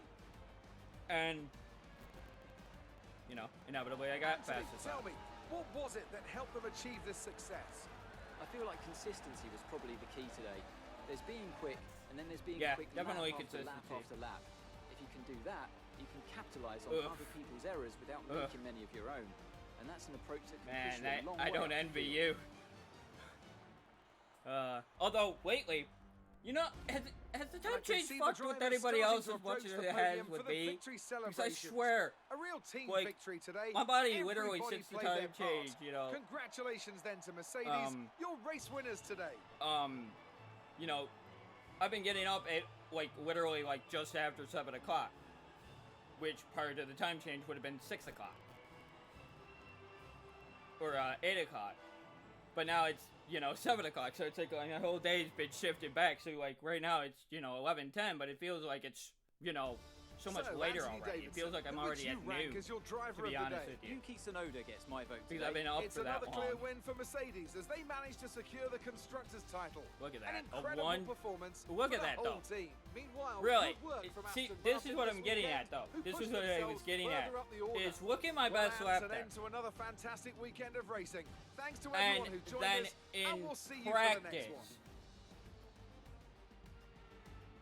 it was saying that that lap was not going to be fast enough for the race. That didn't make sense. That doesn't make sense. Yeah, it's no worry. It's not an issue, B8. When you're here, you're here, man. It's not a big deal.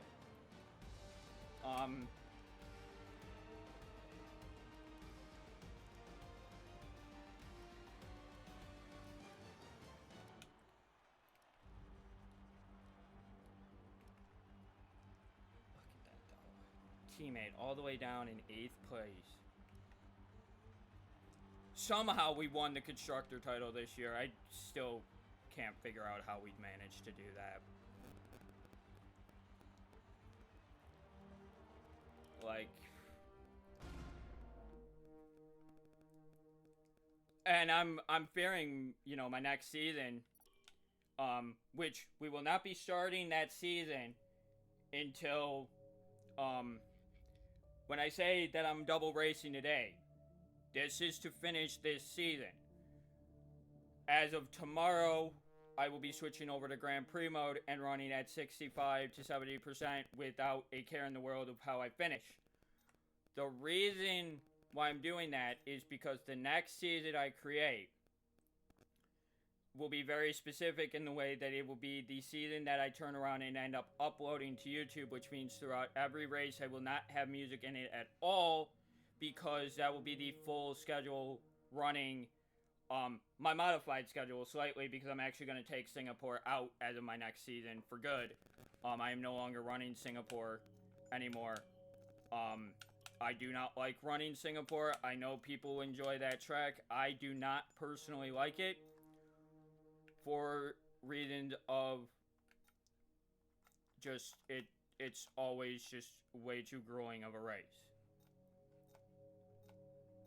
So instead of Singapore, we will be running China, which means it will go Bahrain, China, then Imola, Portugal, Spain, then Monaco.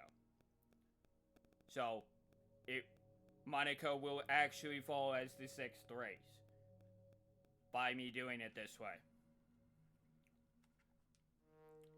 which works out better for me in the end. But I'm mainly doing that because the game basically allows me to do that. Now, how the hell did we clinch the constructor title, by the way? Let's see, my teammate. He has 1 3rd place. Because he's been in the top half more than half the season. See all the times where he finished 6th or better? See all the times that he finished 6th or better? Count those times up and then add my win onto it, and that's where we won the championship. That's how we win it. But, like I said, I'm not done yet. We got one more race to go. And it's my favorite race of the year. And will always be my favorite track of the year.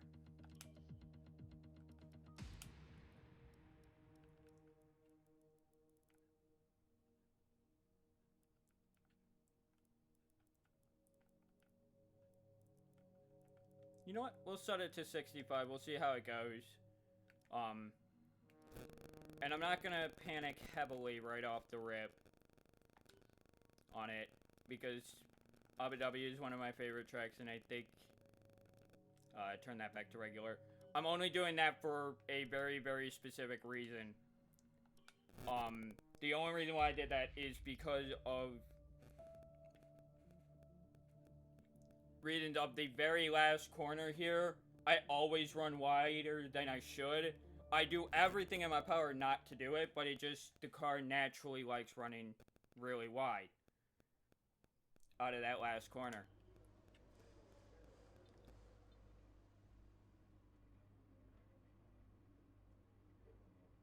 Oh, wonderful. That changes the complexion of this race quite severely. Oof. So let's see, we got race strategy, tire management, and qualifying pace. Okay.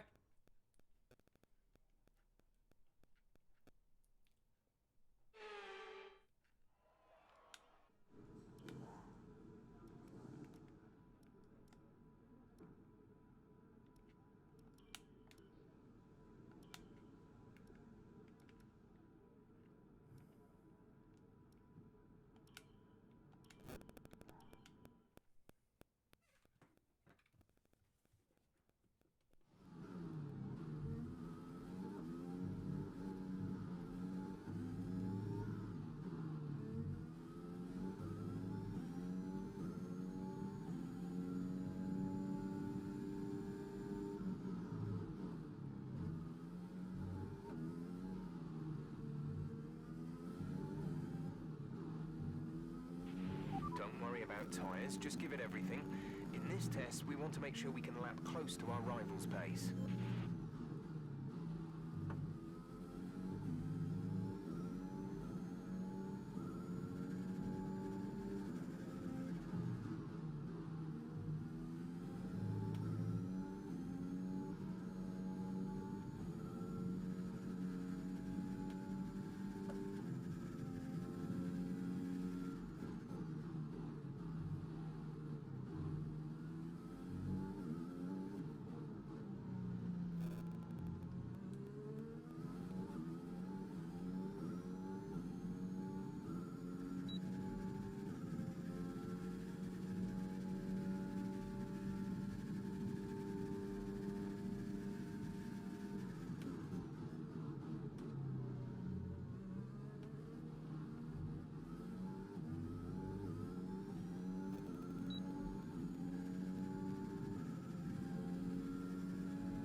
Hit our program targets. Come in and take a look at the data. Okay. And if we have time, we'll rerun the program.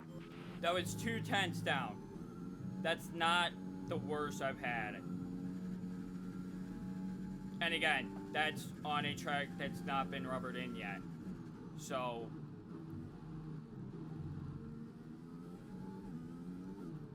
it's very possible that I should, in theory, I should have pace. Let me put it that way. I should have the pace necessary to do what I need to do.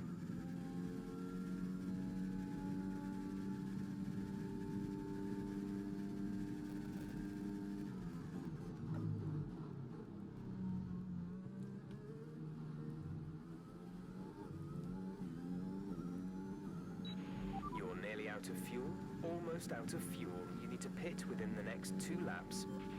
Box this lap. Box this lap. Right, come in at the end of this lap.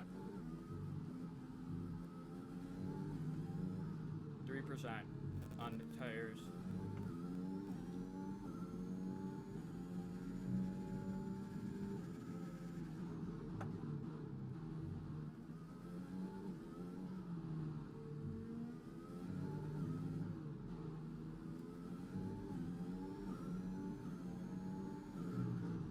Now that 2/10 down could be just because of my engine wear too. So that's also very possible.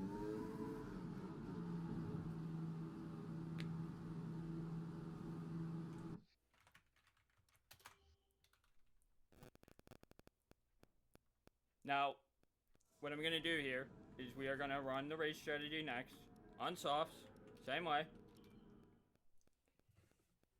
And if my hunch is right, it's going to be probably last sector where I'm going to lose the most time. But I should be up more than enough throughout the entire lap to be fine in retrospect. And believe it or not, I understand that I may be overbraking in this sector.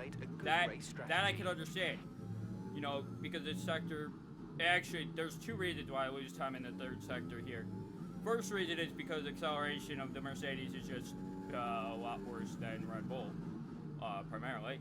But also, you know, it's a multitude of things, and it can be, you know, a lot of things that go wrong.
Lap was no good. We need you to improve on that.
Now, if you notice, I did actually use ERS there.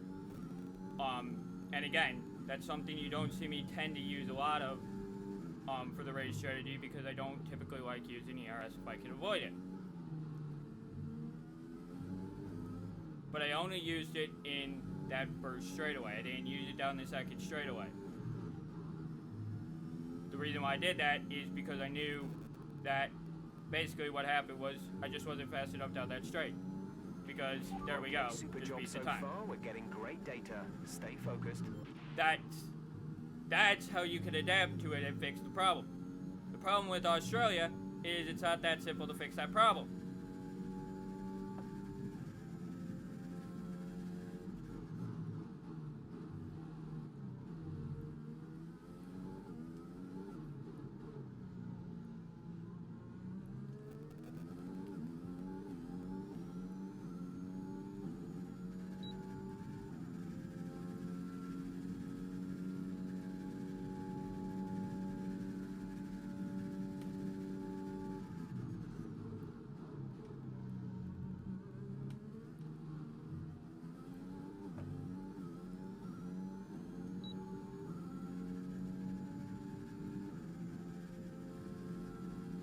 The other thing is, too, the reason why I don't mind losing time in this sector is because if I do push with DRS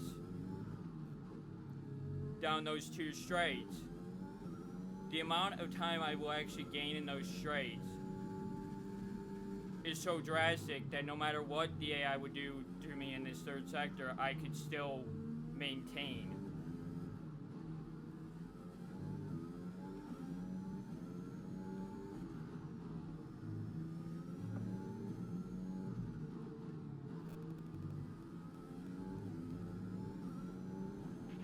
Great lap. You've nailed what we asked for.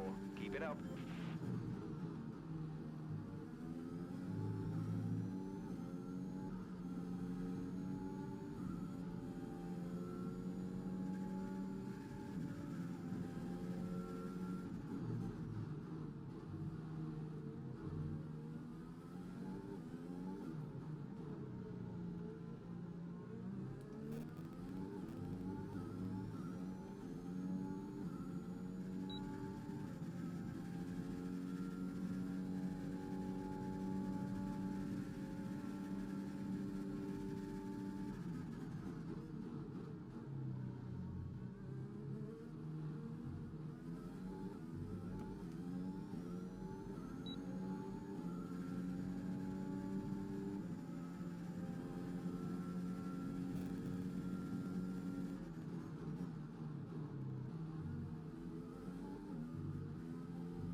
The other thing is, too, is Recep right behind me right now on mediums.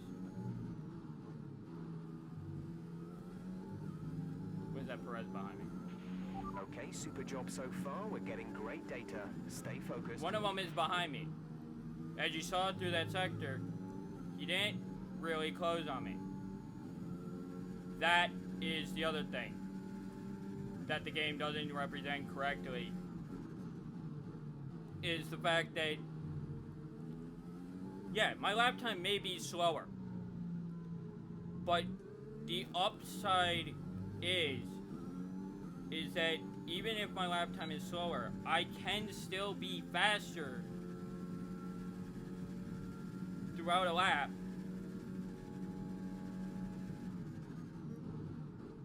because of different reasons.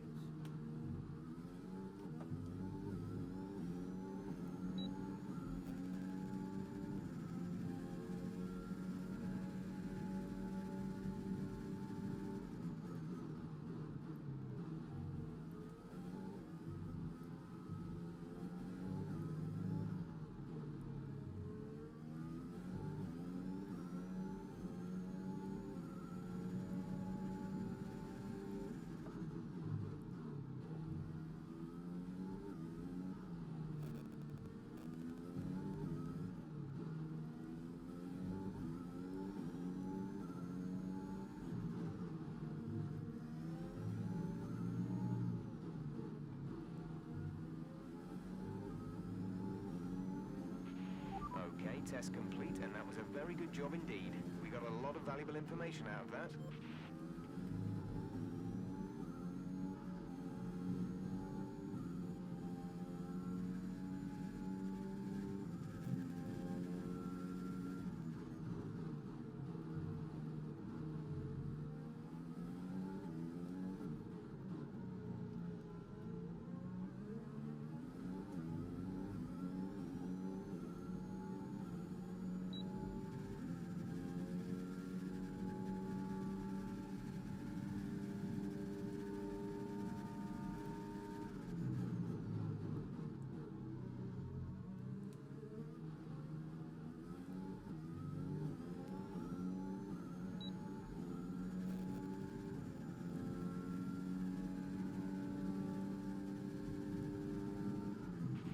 We've only got 2 laps of fuel left.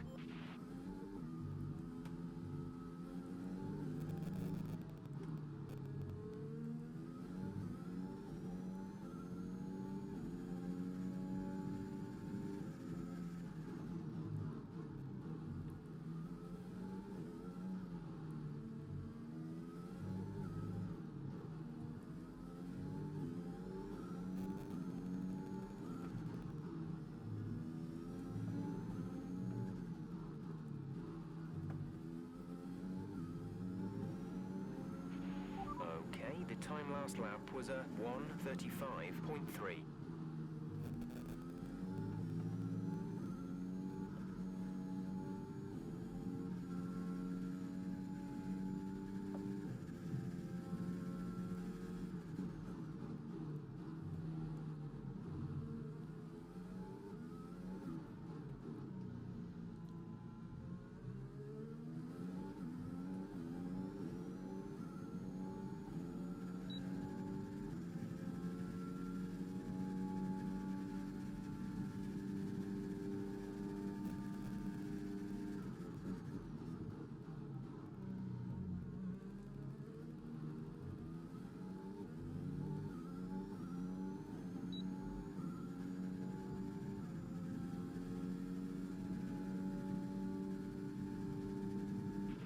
Come in this lap, please. Box this lap. When driving with the pit assist disabled, you'll need to be mindful of your speed when entering the pit lane. If you hit the limiter line too fast, you'll pick up a penalty. Watch the on-screen prompts that show your target speed and distance to the limiter line. Box this lap. Pitting this lap then, come into the pits at the end of this lap.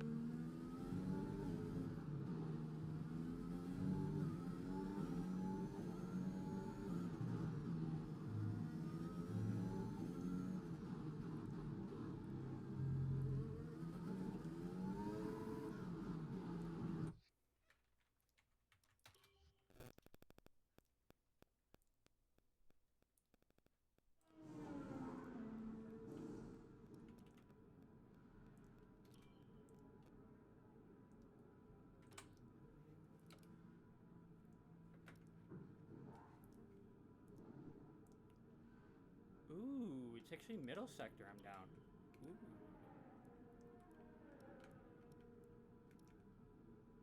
That's kind of interesting.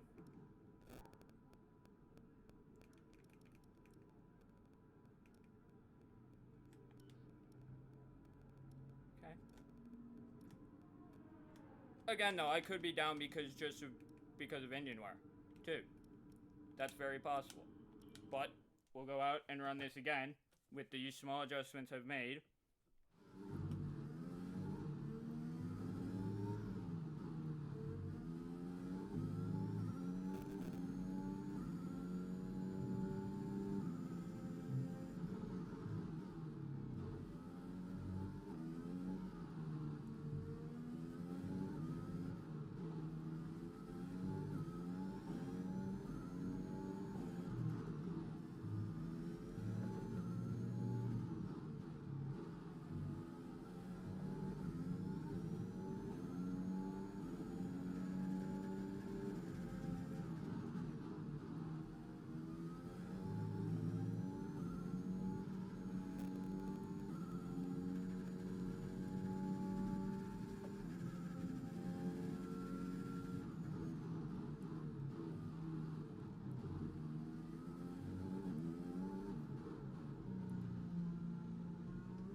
Program complete. Good work. Head on back to the garage and we'll start going over the data.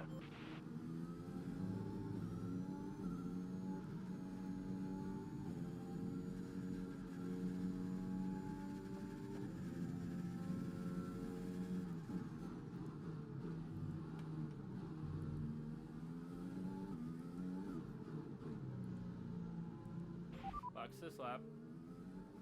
Box this lap. Confirmed. We'll receive you at the end of this lap. Now bear in mind too, qualifying's at night here.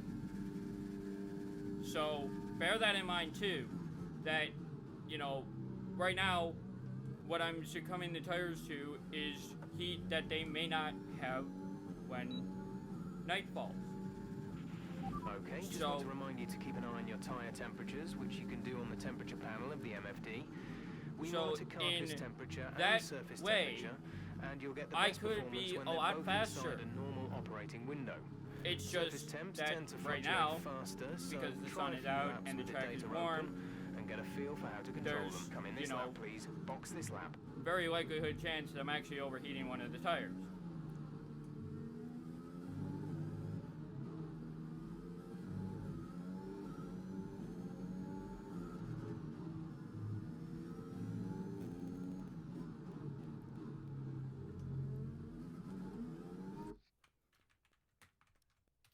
But now,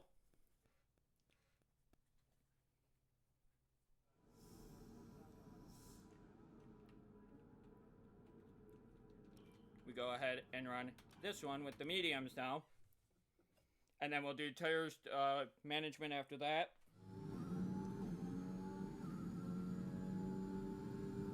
Actually, we may not actually do the tire management one, to be fair. We may just skip right to qualifying after this.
First 2 laps of this program, you can actually get away with not hitting if need be, and if I don't hit them, that's fine, which is what I'm gonna do.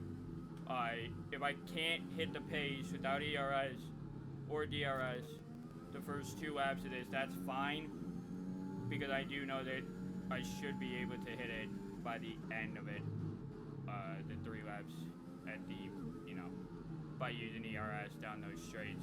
And that's a fine trade-off if, you know, that's what I have to do to be competitive in the race. That's fine. Like, I don't have an issue with that. Okay, you weren't quite good. But again, right there, I was just barely down on the time. So it's very possible that, you know, it was just a minor thing.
was no good. We need you to improve on that.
Look at that, up over a second faster on the lap, just between those two straightaways.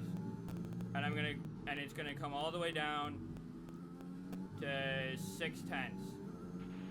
So I'm losing half a second in the third sector yet again. Go figure. I had a feeling that's what it was. Which is ridiculous to me, like, that's way too much.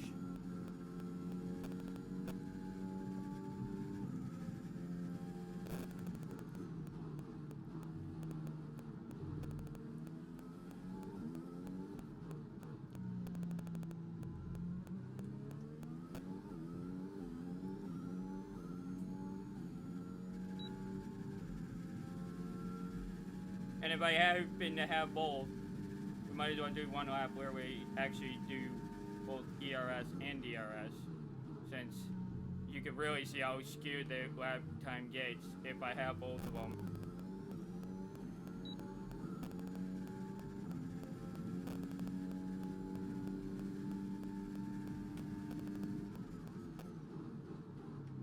.6 seconds. So if I have both of them, I'm 1.1 seconds faster, roughly.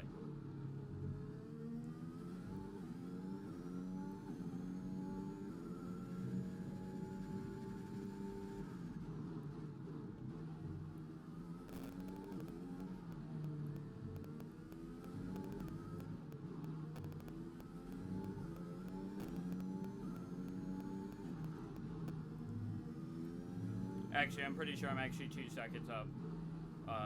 In total. Okay, super job so because far. I didn't We're actually getting engage great data. DRS, Stay or focused. DRS when it activated, or at its activation point on the first straight, which we'll do this lap.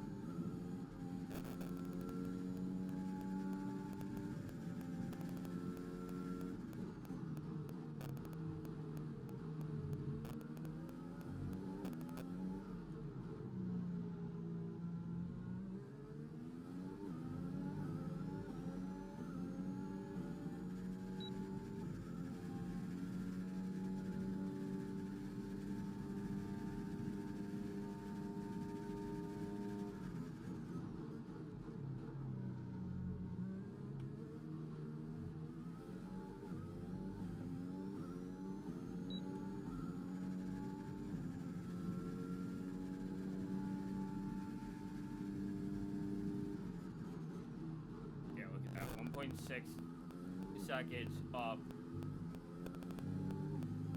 Just with, you know, DRS and ERS. So with just ERS, you know, I'm a second up or more. So that's, if that's consistent, you know, I'm okay with that. Because that means that, you know, I have my method of pulling away, but, you know, I also have a method of, you know, keeping the field, you know, kind of close together, really.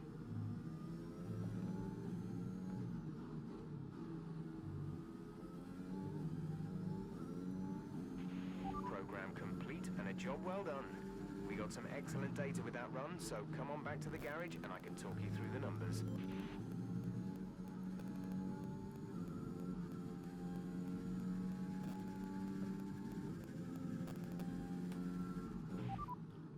watch this lap. Understood. Stopping this lap.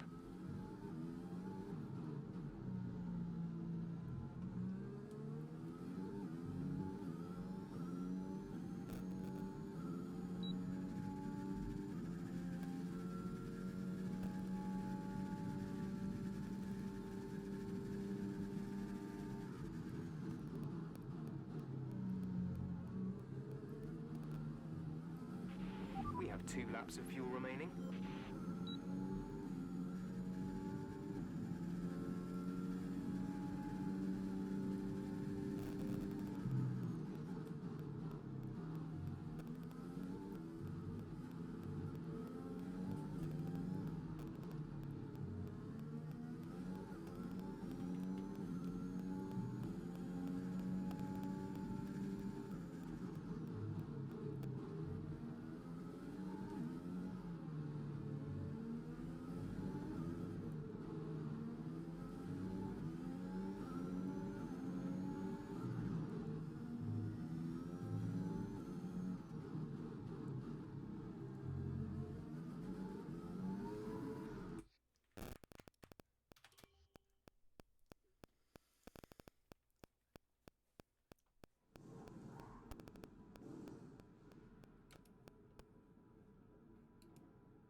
This test is all about tyre management. Try to control the slip through each corner and take extra care putting the power down at the apex.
Okay, test complete, and that was a very good job indeed.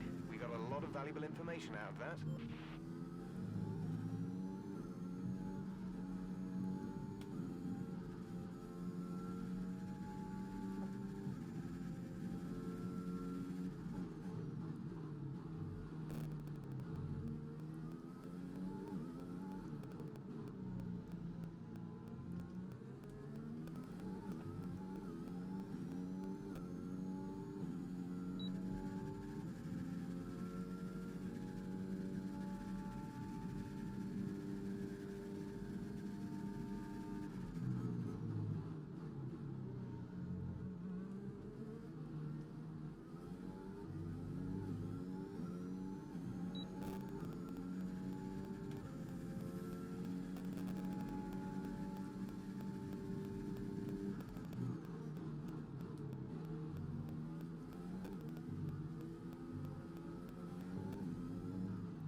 Box this lap. Box this lap. Okay, we can take you this lap.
It's time to remind ourselves of our top.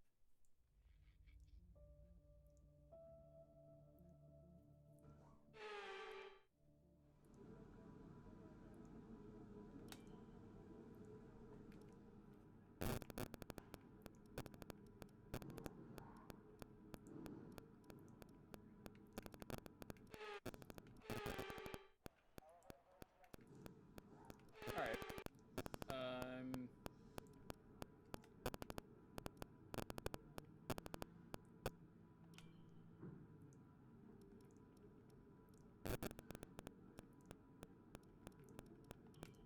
We'll actually go out first on this run. I want to do this one more time. Just... And the only reason why I'm going out on Warren is because, you know, they're not actually that worn down. But I wanted to see, you know, how late in the day we actually are.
So it is just braking related.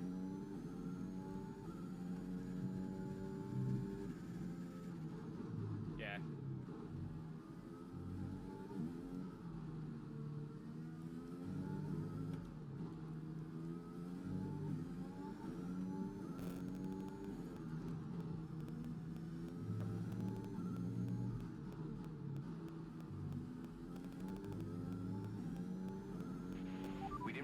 data we needed on that run. You might want to give it another go.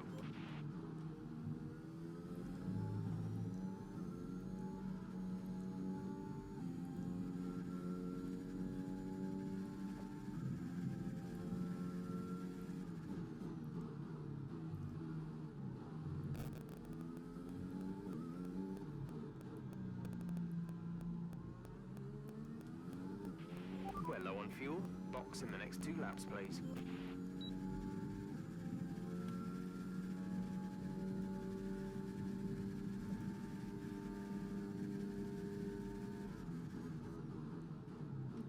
Although again, it could be just engine wear. Too. So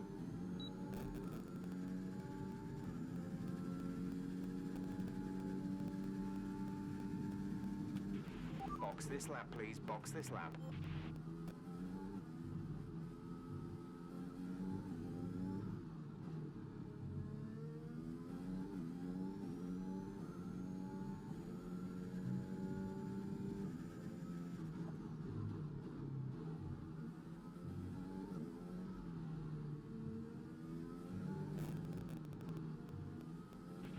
There's only 1 lap of fuel remaining.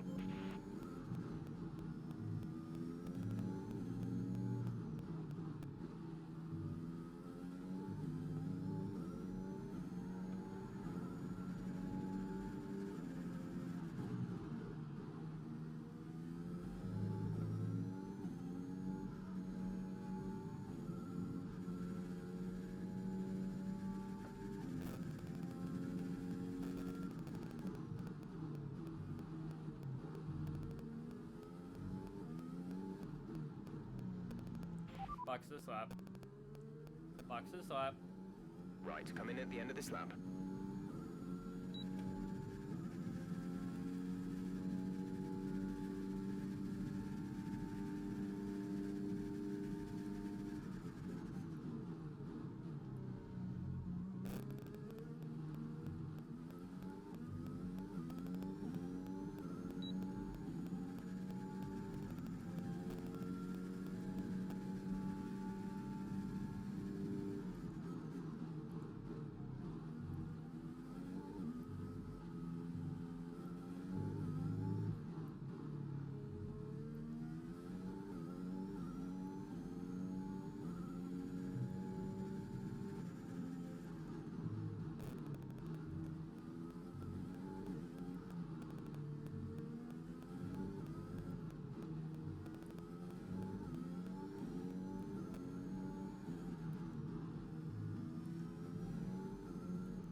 Alright, so what I'm going to do now is I'm actually going to fast forward to about halfway done in this session.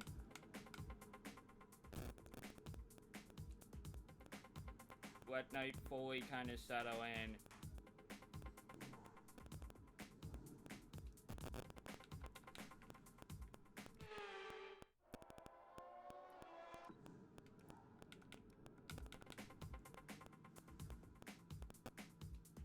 And then we're gonna go out, run one more run, and then we'll go to qualifying.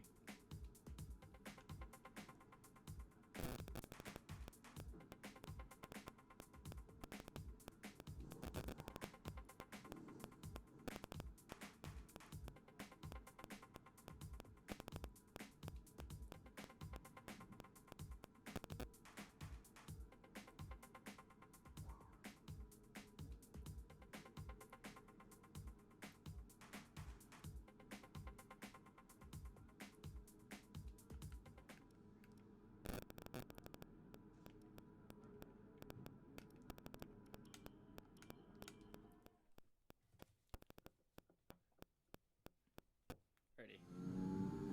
Yeah, much better.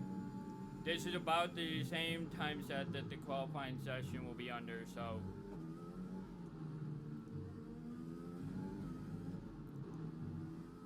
this will be perfect.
hit our program targets, come in and take a look at the data, and if we have time, we'll rerun the program.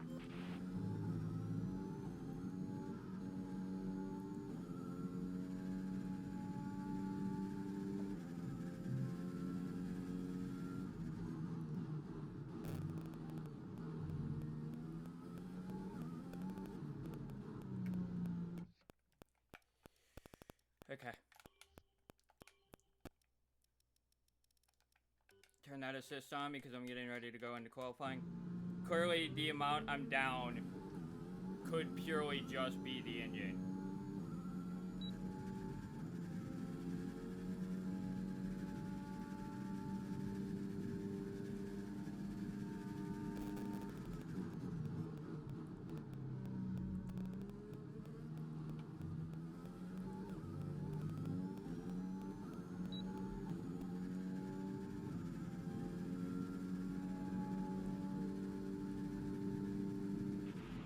This lap, please. Box this lap.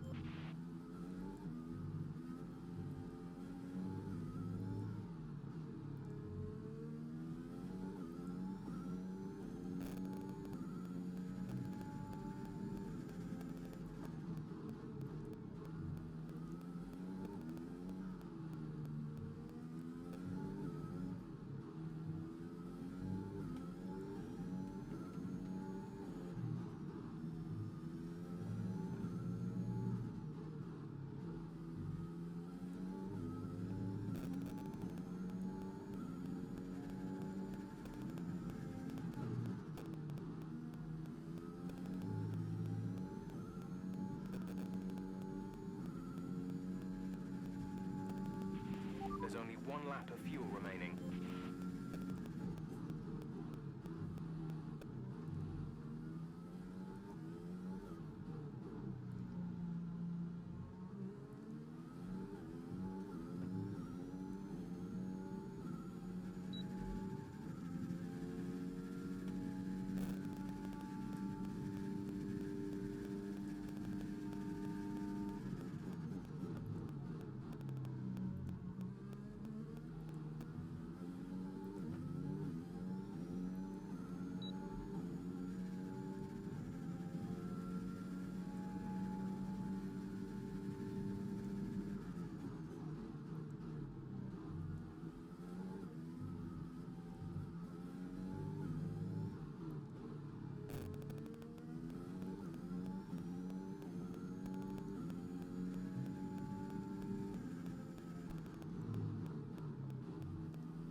That last lap was a 1 minute 34.4.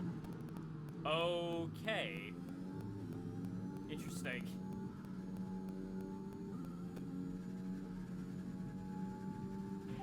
Box this lap. Pitting this lap then, come into the pits at the end of this lap.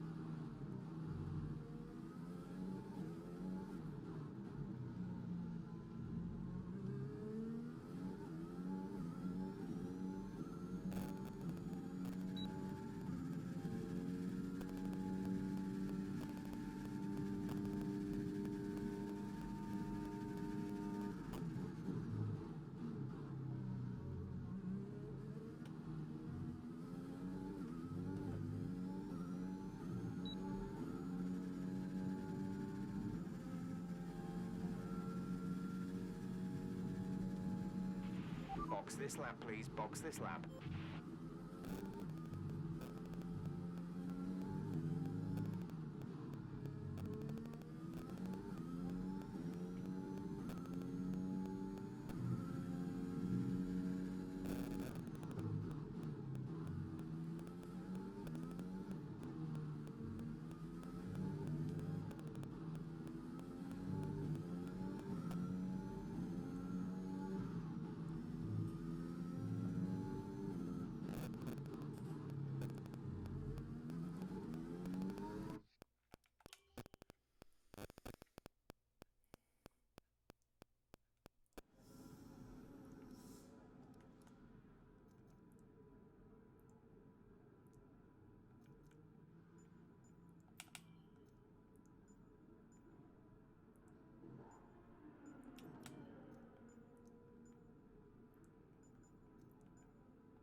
session has drawn to a close, so let's review our top three. And I was The 6/10 Professor, faster than Perez, everybody. And Lando Norris. Sadly, it's time to That say was a good run. Man, that was good. That's the session I can take away from. In practice today. Did you feel that things went well for you today? Appreciate your time.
Put in the fastest lap?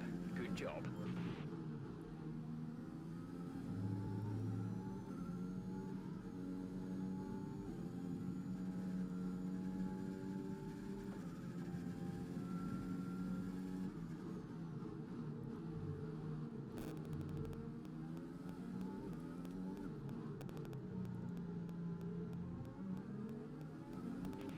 We have 2 laps of fuel remaining.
Fuck's this lap. Confirmed. We'll receive you at the end of this lap.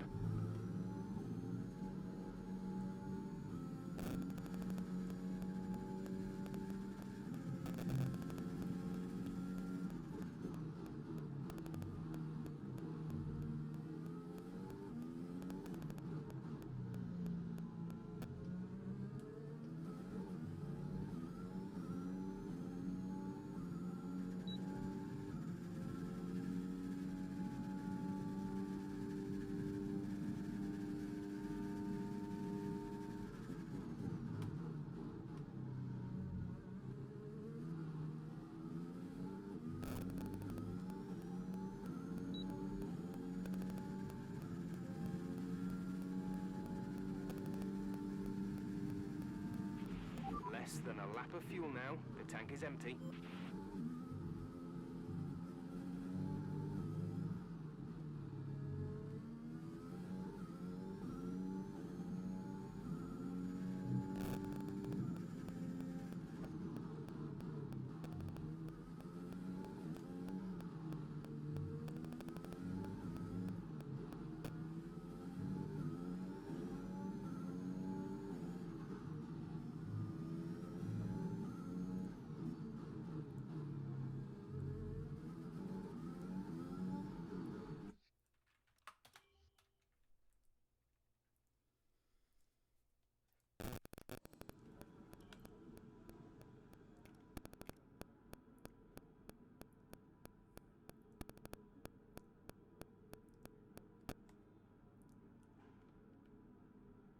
This is what I'm talking about.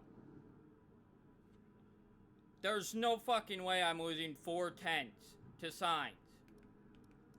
Verstappen, maybe, but Sainz, no. That's... no.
Box this lap.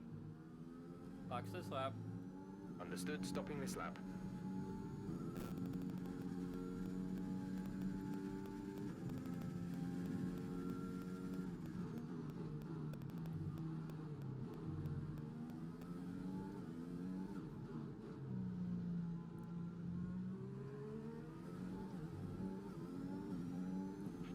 There's only one lap of fuel remaining.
Seconds left in the session.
Third sector is bullshit.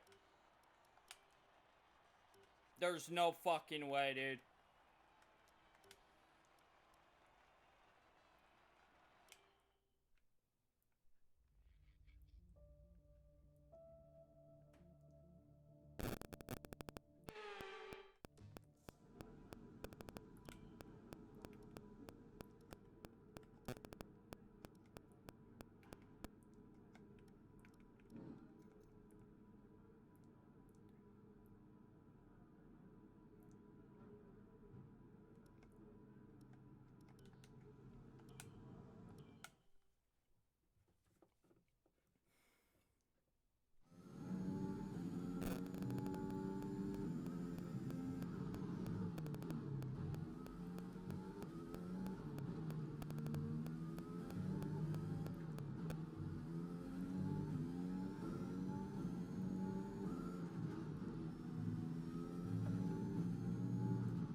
There's only one lap of fuel remaining.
Fuck's this lap.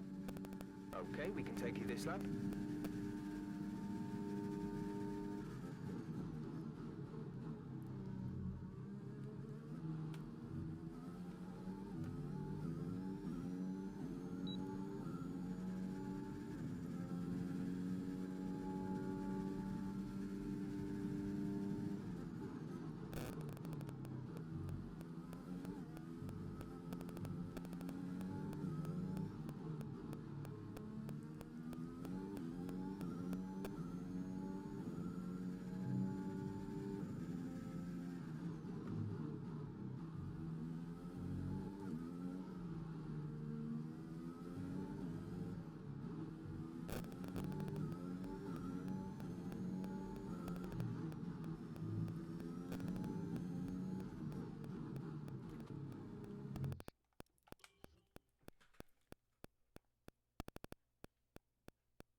Outside pull, I'll take that.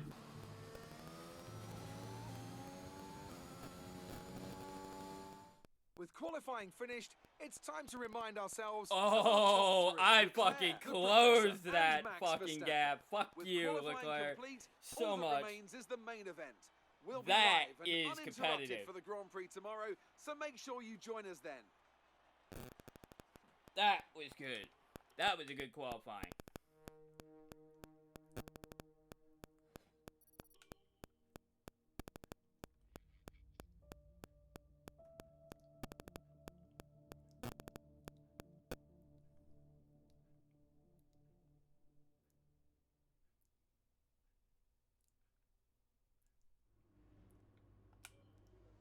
Well done. Very solid result. You're looking good for the race.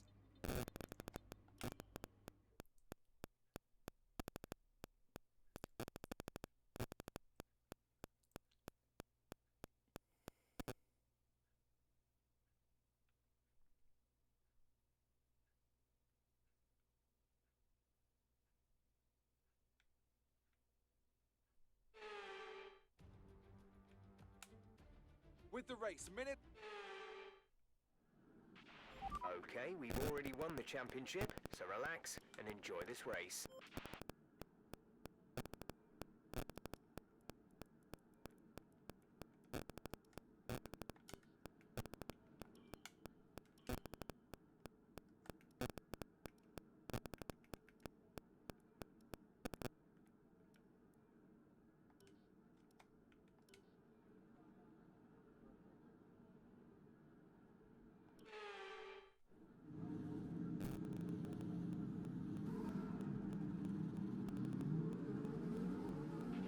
We're not seeing any technical issues coming off the practice start. Watch the RPM on the full start. We don't want to bog down.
The rest of the grid is forming up. Be patient and watch for the lights. Hey, Joe.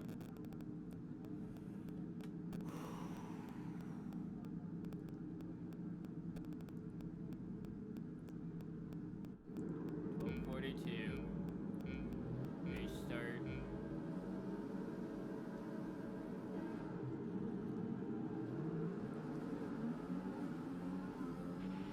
Okay, we're reaching a danger point with the wear on the MGU-H. Overheating the engine will exacerbate the issue, so keep the temps under control.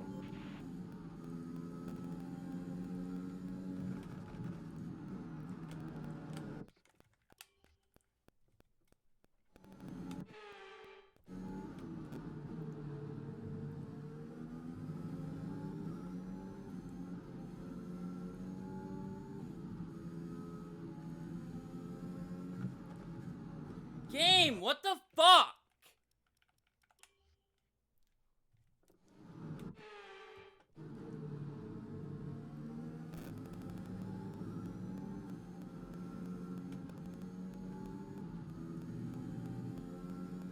Thank you. Finally.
Nice move. Good job.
DRS is being enabled this lap. We can use DRS when you are within 1 second of the car ahead and in the DRS zone.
increasing the gap on the car behind by 0.5 per lap.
Push to 3 seconds is what I'm doing. And then I'll back off of ERS down the 2 main straights.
Some information on Gasly. They're retiring from the race.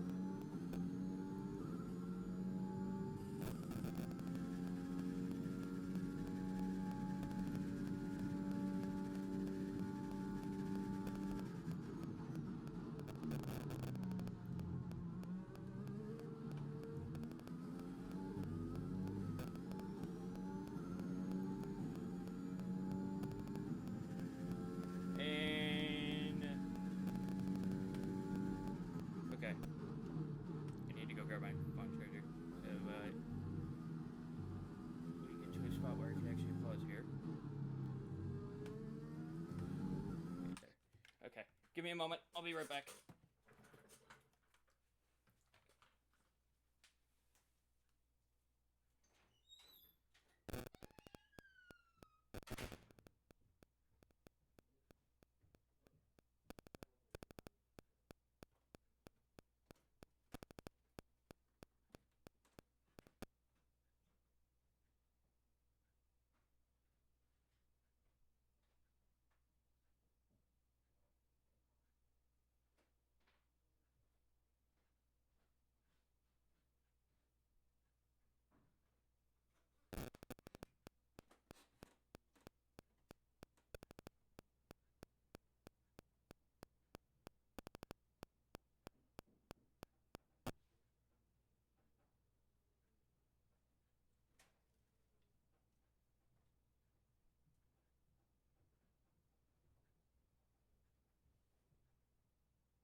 Alrighty.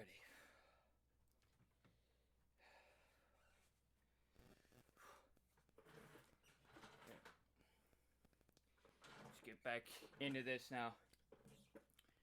But see, what I wanted to get into was the fact that, you know, here we are, Abu Dhabi. I'm not necessarily quicker, but I'm not, you know, panicking about that. I'm focused on what I need to do to keep myself ahead, and the race will come to me.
Gap to teammate behind is 6.7 seconds.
Check your MFD for a new strategy option. Confirm change. Okay, copy that.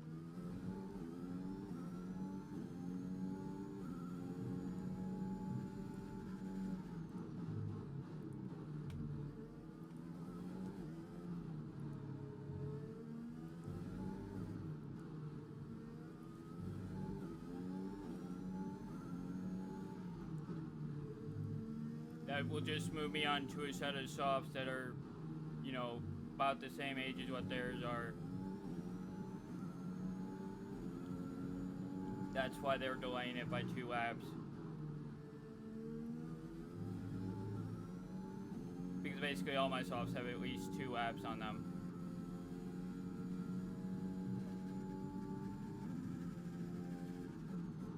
Like at full pace, that is.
Right in there.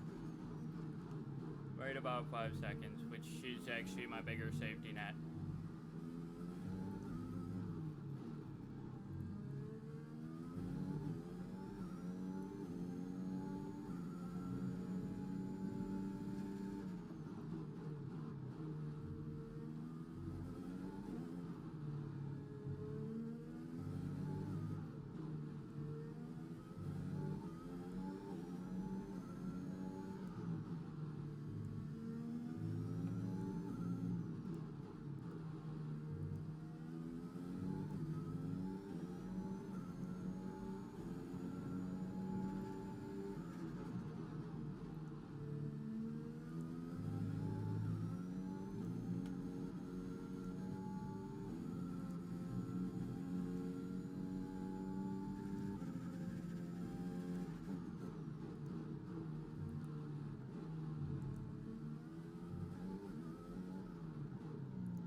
our teammate by 11.7 seconds. Lewis is in the pits.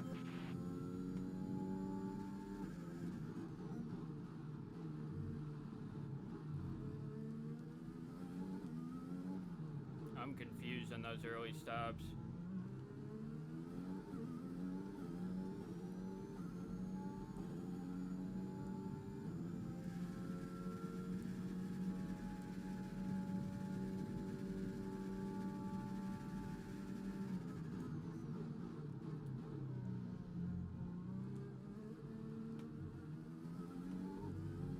I mean, yeah, I know the undercut is powerful here if you don't catch it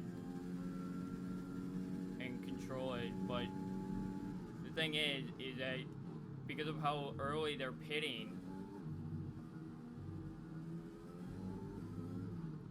you know, I have an advantage in the way that, you know, I'm pitting later, which means my softs will be newer than theirs, which will give me an advantage there, but also I'll have the advantage in the way of, you know, later in the race when I make my final pit stop for mediums, my tires being newer than theirs.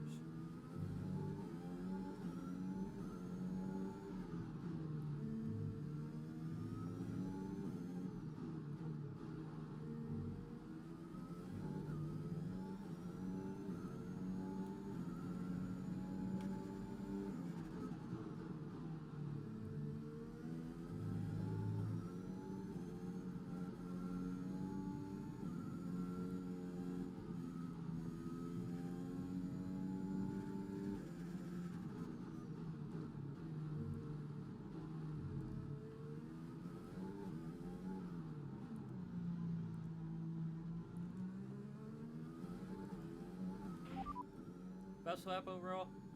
So far, our fastest lap is a 1:38.8. Fastest lap overall. The fastest lap at this point in time is a 1:38.8.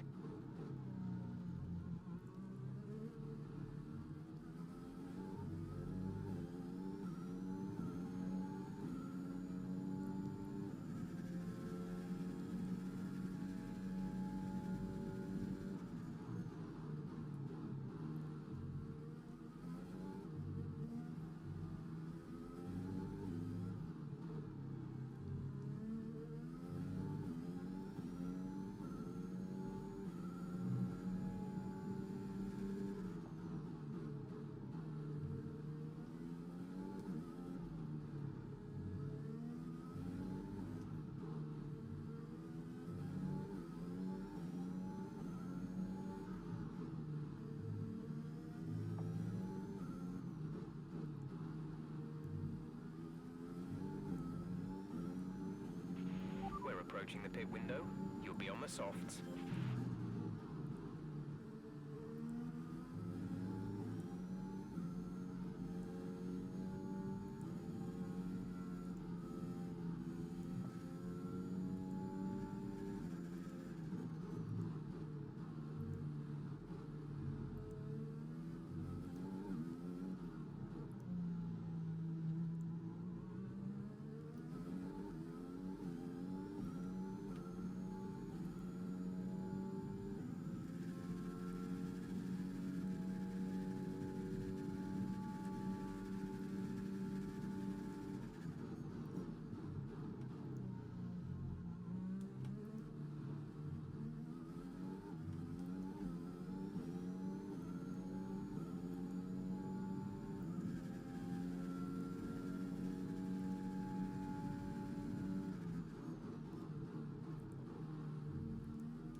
But as I said before, this is one of my favorite tracks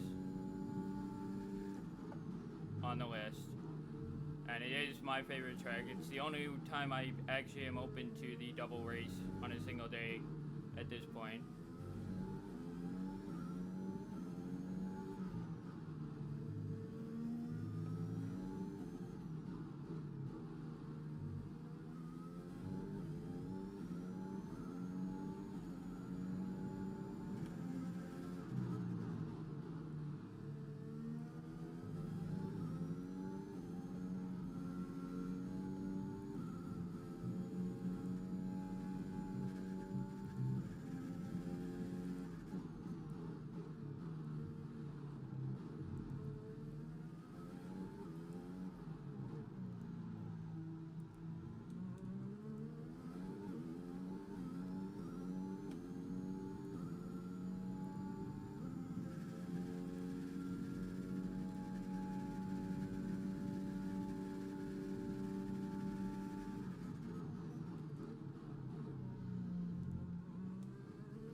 this lap.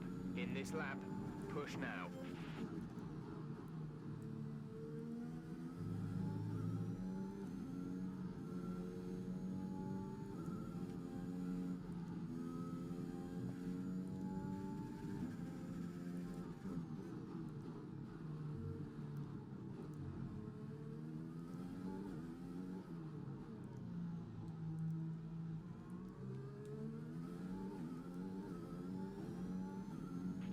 Gap to teammate behind is 29.8 seconds.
Release.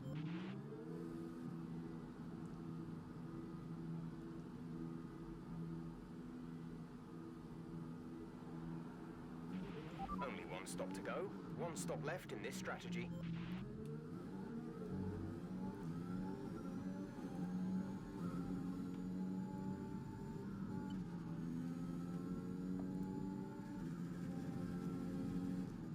I can't believe I beat Verstappen out.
That was the fastest lap of the race. Keep this up. A 137. Like, jeez, that was a good lap. We're increasing our gap on the car behind by around a second a lap.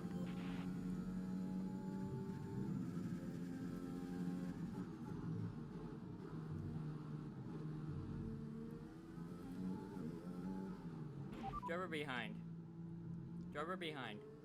Verstappen is behind you. Okay, the gap behind is 2.4 seconds. They're on fresh softs. Their tyres are 6 laps old. We think they've got 2 stops remaining. The time last lap was a 1:39.0.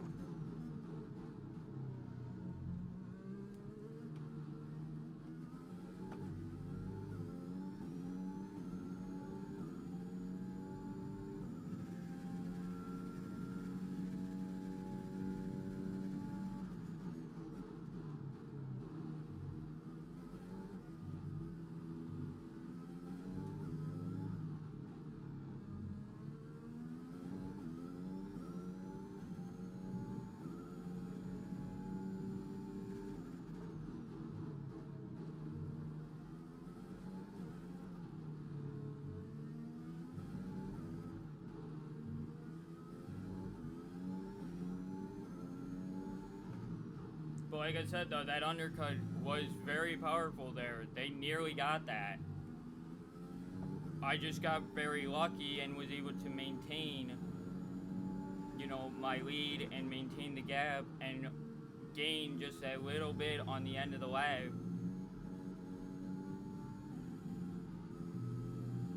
To push me over the edge, to keep the edge coming out of pit road.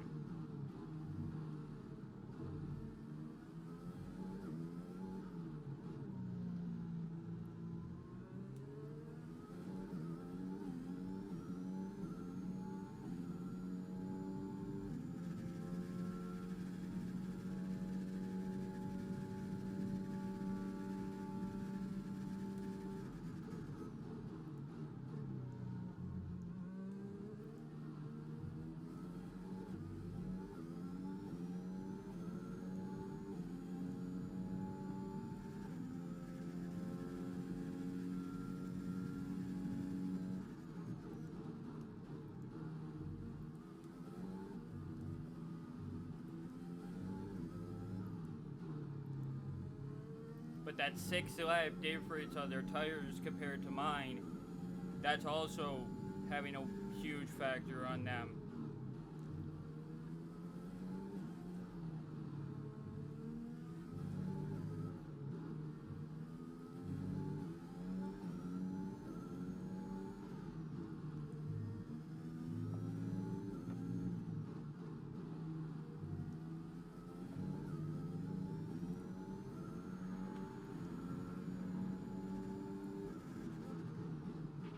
We're leading our teammate by 16.8 seconds.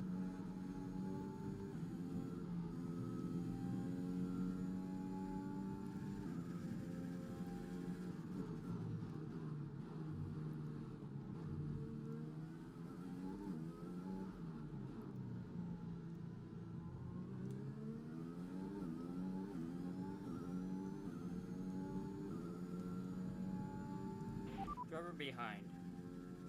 Driver behind. Verstappen behind. The gap behind us is 4.7 seconds. They're on fresh softs. Their tyres are 8 laps old. We think they've got 2 stops remaining. The time last lap was a 1:39.0. Last lap time? That last lap was a 1:37.9.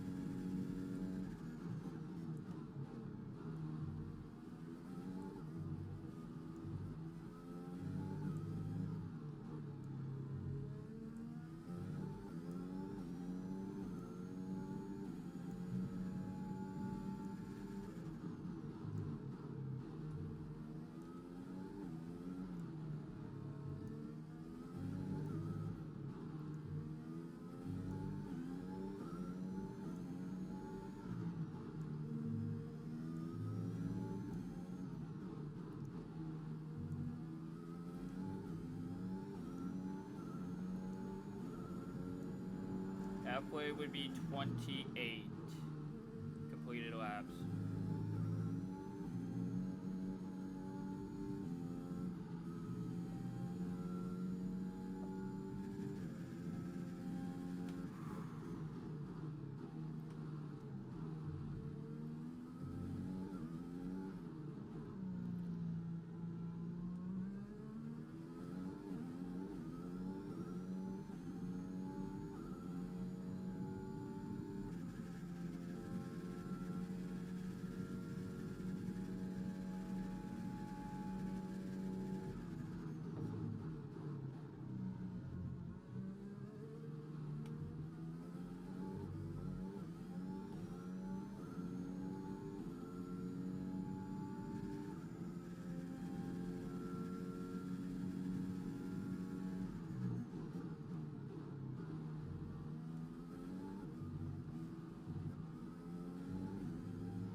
Because here we are in the second stint of the race, you know, on the second set of tires, and I'm pulling away in the sector that I was losing time.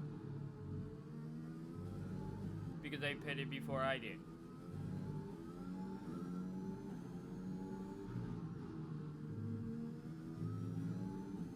You know, and my gap is actually staying stable.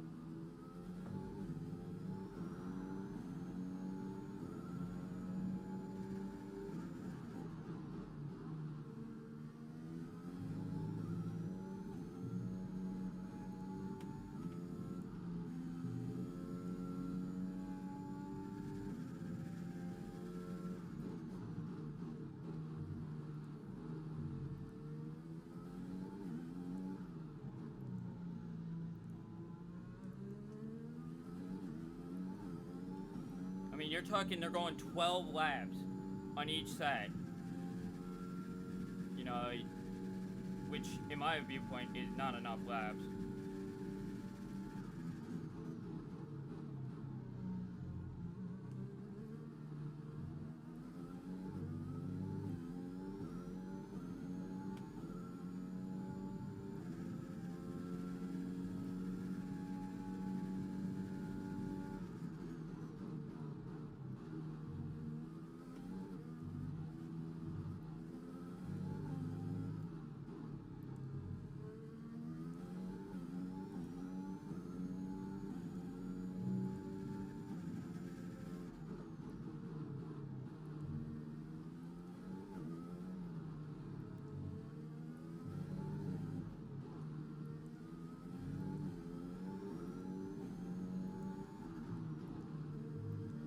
All because the AI believes that they have, you know, just because the AI believes that, you know, a 3-stop strategy is better than a 2-stop.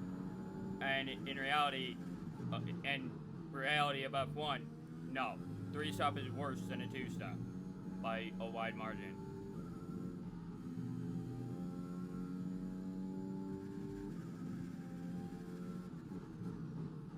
Although Verstappen is putting mediums on. So that's an interesting thing. Lewis is in for a stopgap. Are they really pitting that early and putting mediums on now? Jeez, that's early as hell. I mean, that's just gonna allow me to run away. Like, seriously.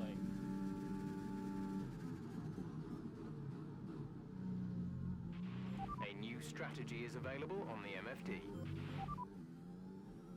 Understood, copy that.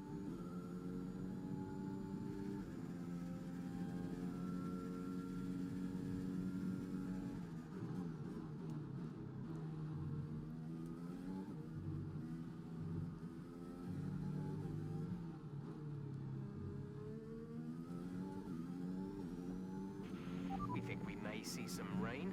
ETA is about 15 minutes.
On the upside, we haven't seen a lot of lap traffic, at least. So, that's a good thing.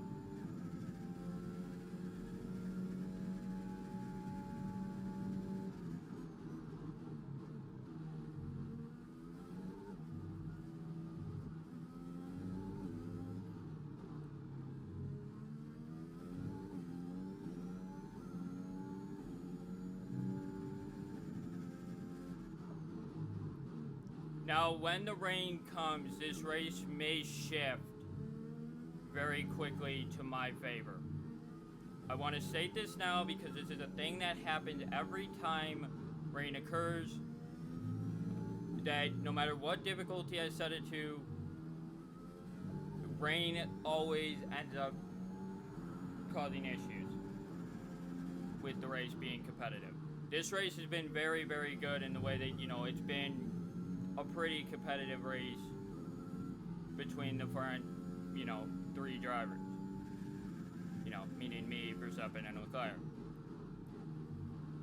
The problem is now, because of the tire difference between me and Verstappen and Leclerc, I actually slightly have the much, much bigger advantage, which I'm exploiting the shit now because it's just like, yeah, let's go. Let's get out in front. Let's just pull away and, you know, get away from everybody else. Because I have the better tires. Because the game says I have the better tires, and my tires will still have more pace than the mediums. Pretty much for the entire length of this run, which is why I don't understand why they did a 3 or a 2-stop strategy if they're pitting that freaking early.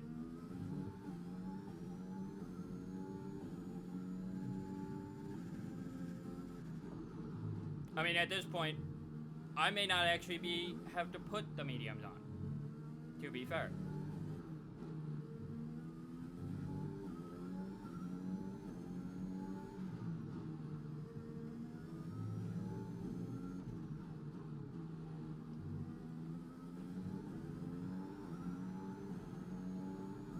Especially when you figure each lap is about 1.5 minutes. You know, you see... Driver behind. Driver behind. Verstappen is behind you. The gap to the car behind is 27.9 seconds. They're on fresh mediums. Their tyres are 1 lap old. We think they've got 1 more stop. The time last lap was a 1 minute 38.4.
work. That's a new fastest lap of the race.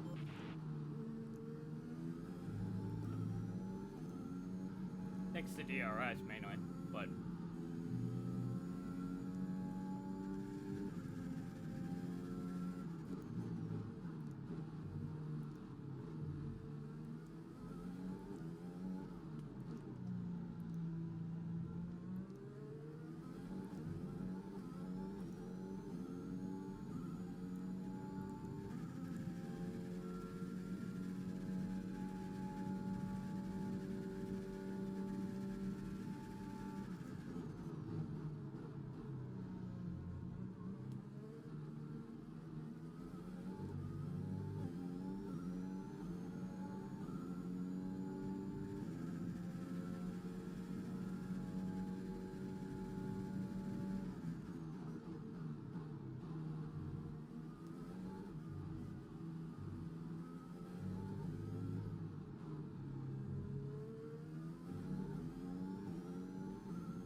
weather report. Weather report. Expect to see some rain about 10 to 15 minutes from now. Dries seem like the best tyre for now.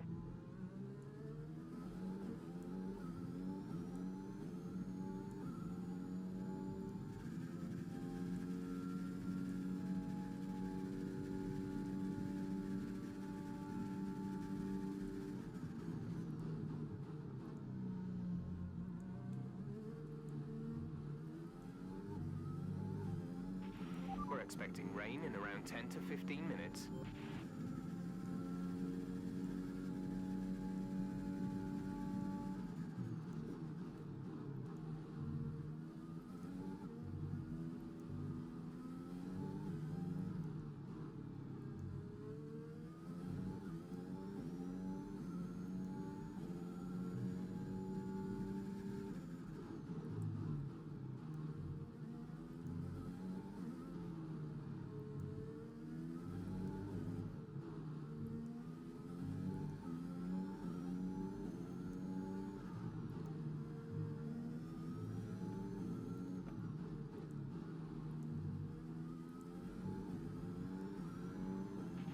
We're approaching the pit window.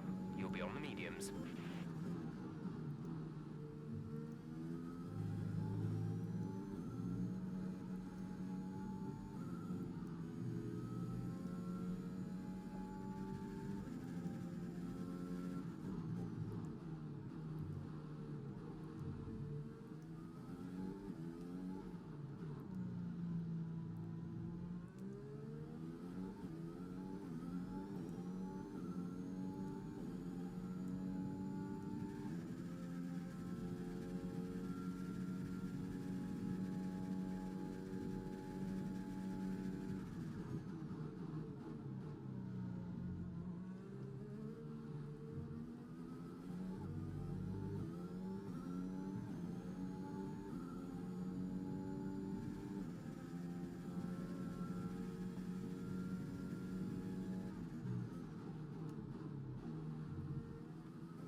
Fixing this lap?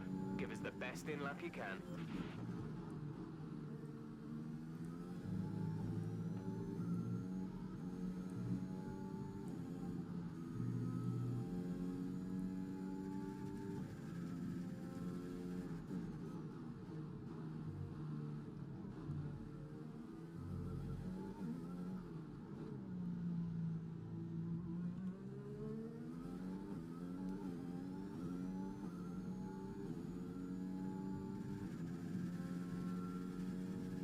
I wish the rain would come like right now, literally.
Exit, exit now.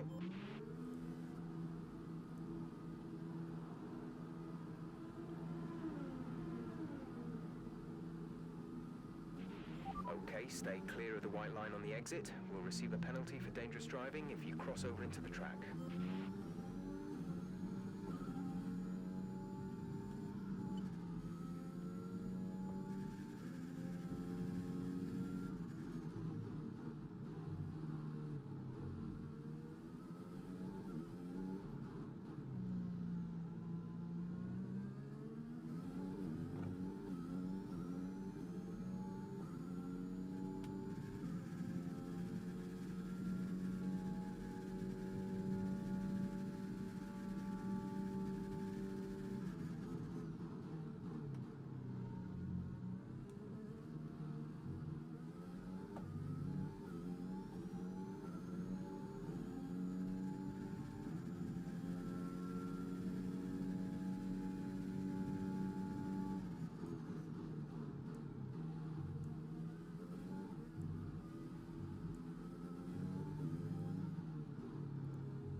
Expecting some rain soon. Expect the first drops in the next few minutes.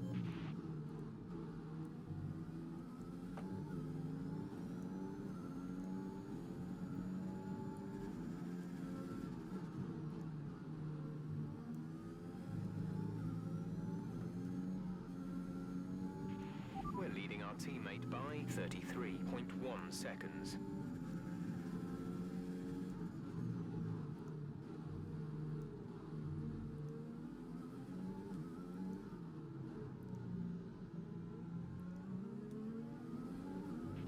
Our gap behind is 10.4 seconds.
Good job. That was the fastest lap of the race so far.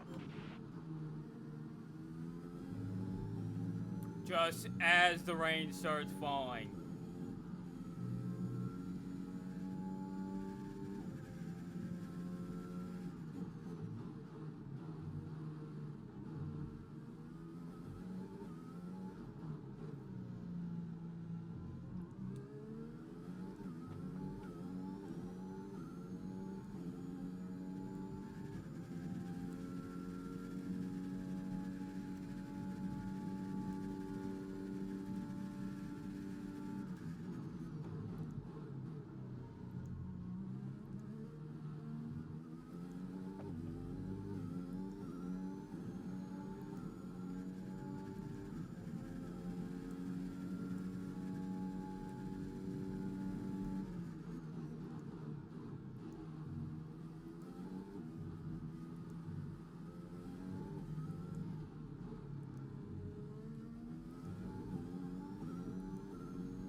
Let's be mindful of the conditions. The track is getting wetter. Recommend you stay out for now, though. We'll be much slower if we move on to inters this early. Mm-hmm. Although this track should actually have a pretty quick changeover because they don't. The game wouldn't really know how this track takes water because it never rains when we race here. Literally.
Though because it is out in the middle of the desert, it actually may not have a fast changeover.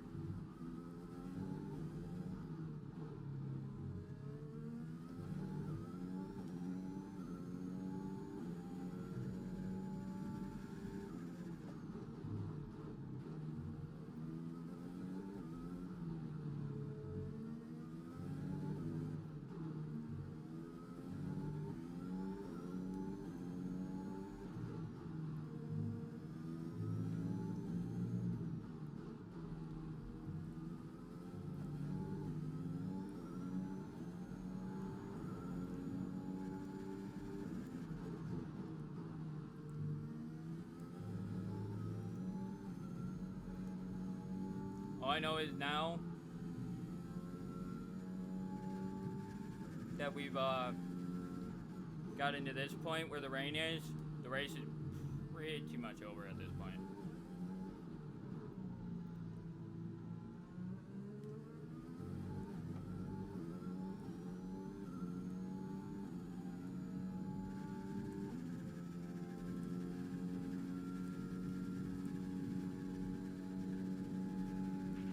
Lewis is in the pits.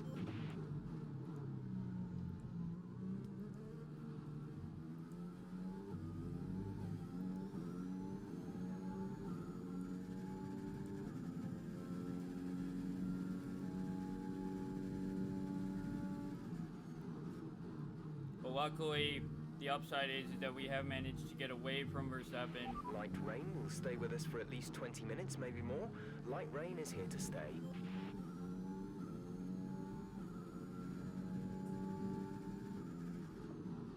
And the biggest key to the changeover, by the way, is the rate we're going over the track. Because that is basically the biggest key to keeping the track dry right now and the dry line is the fact that we're driving on the track. But we're the only factor that's actually keeping the track dry.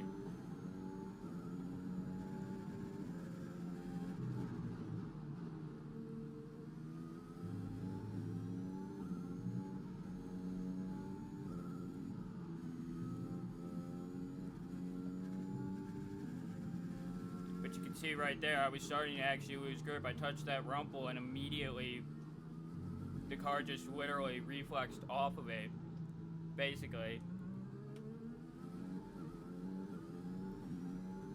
Because the rumples like to collect water on them, so it's best to avoid them when it's raining.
These conditions are tough, but bear with it.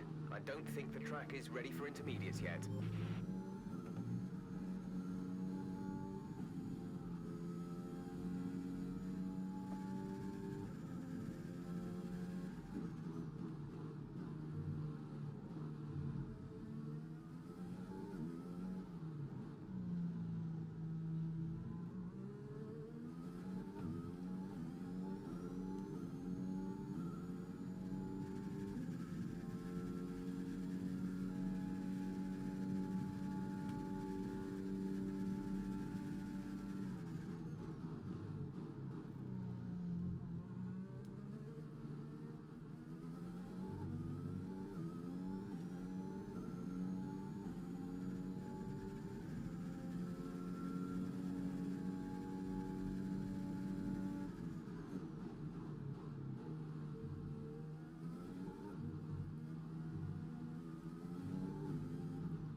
Some spots are getting worse than others on this track.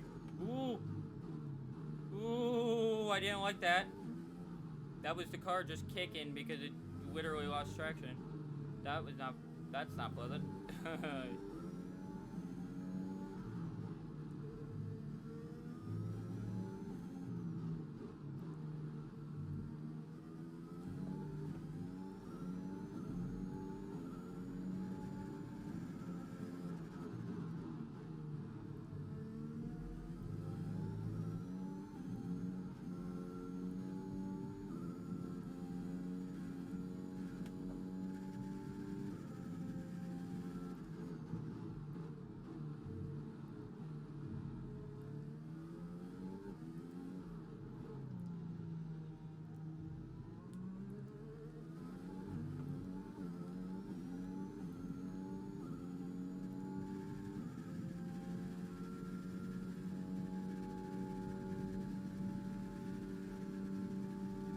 Every lap we run, though.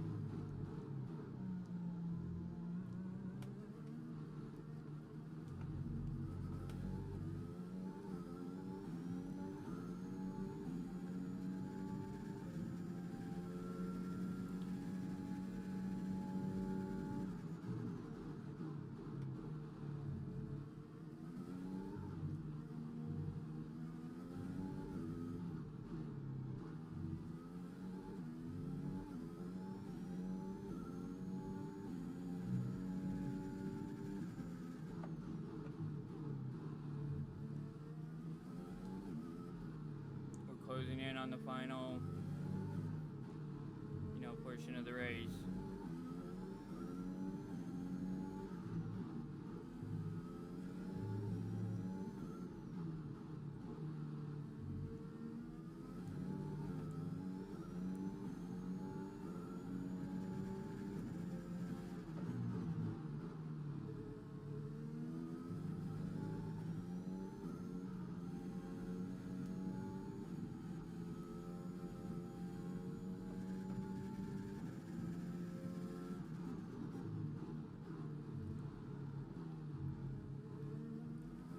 Five laps in.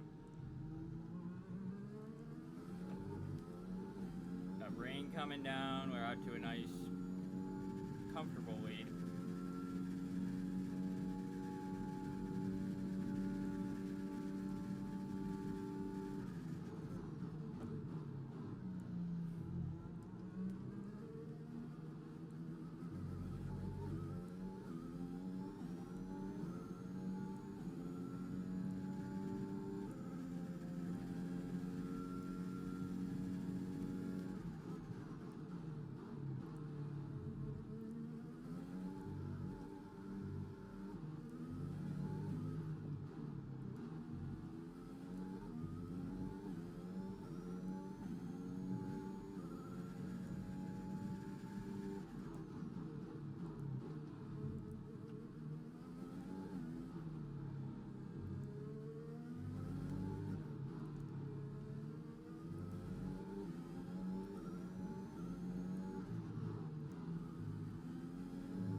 Almost at the changeover.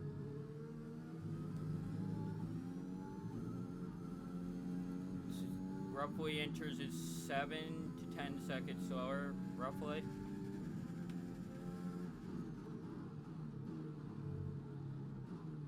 So we're closing in on it.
yeah, we're basically on the changeover point to enters.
Out a second a lap on the car behind.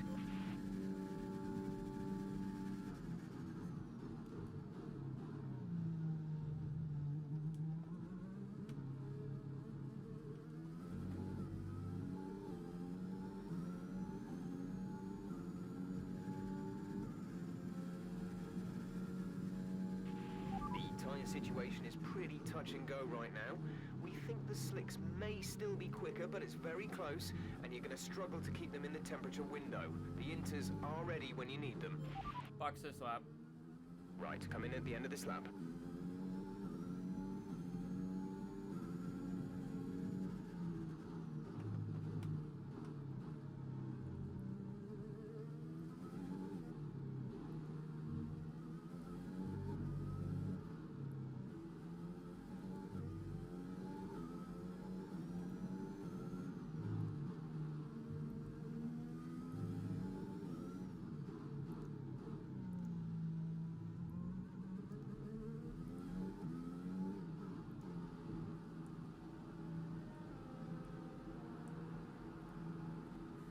Yep, no worries, Joe. No worries.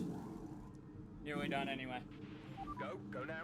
I'm just doing this just because of reasons. I have the time and I have the gap, so, you know, it's worth taking the risk to put on the enters and see. That was our last stop. What no happens? More scheduled pit stops. But I think it was actually the right call to make because, yeah. And there goes DRS off, so yeah, it was the right call.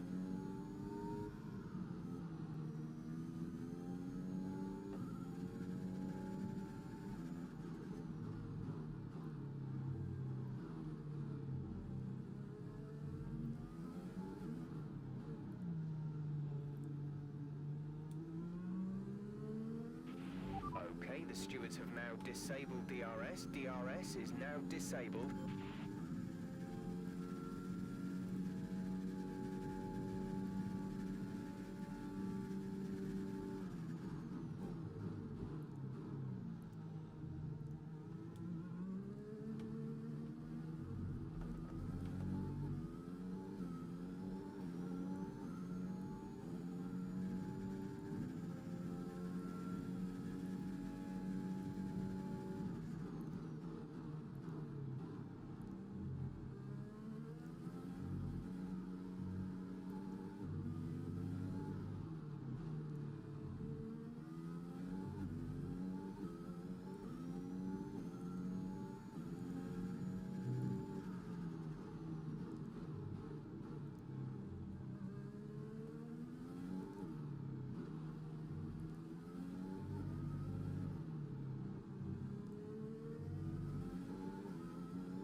5 laps of fuel remaining.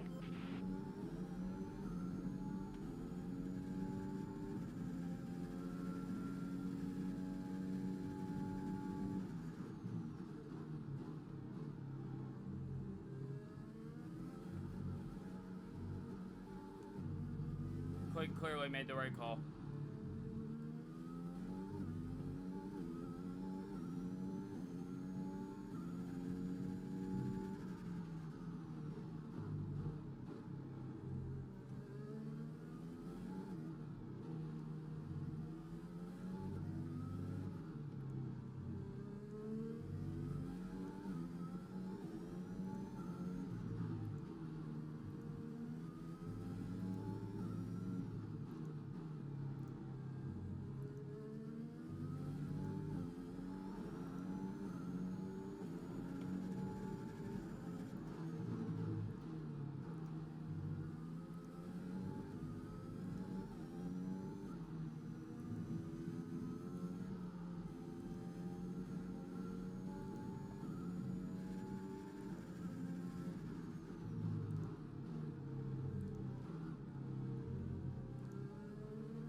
This light rain is going to be with us for a while now. Okay, the gap behind is 28.8 seconds.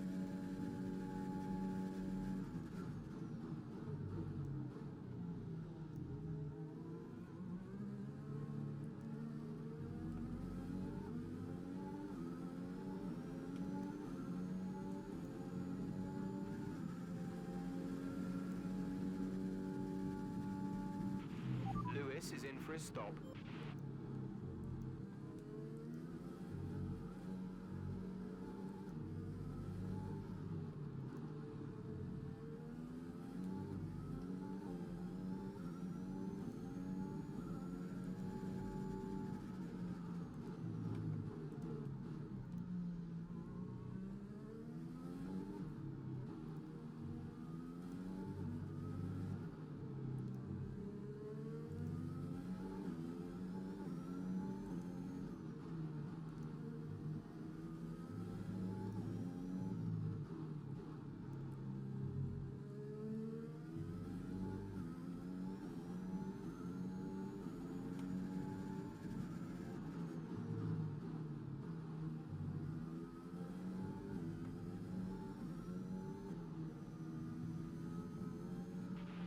There's 4 laps of fuel remaining.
This is your final lap of the race.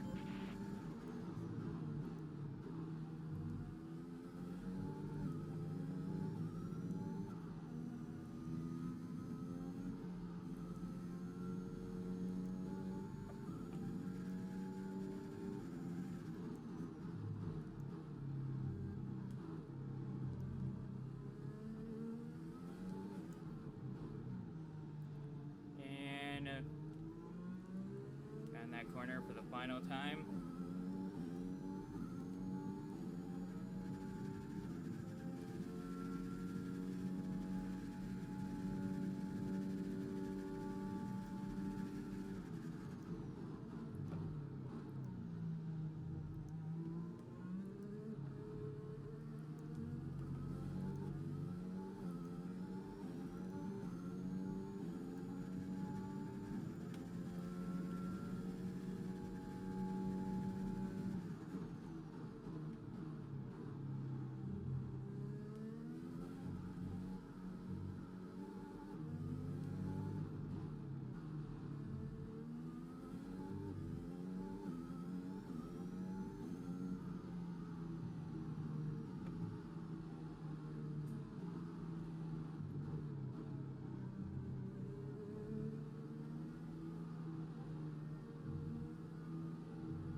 Lewis is in the pits.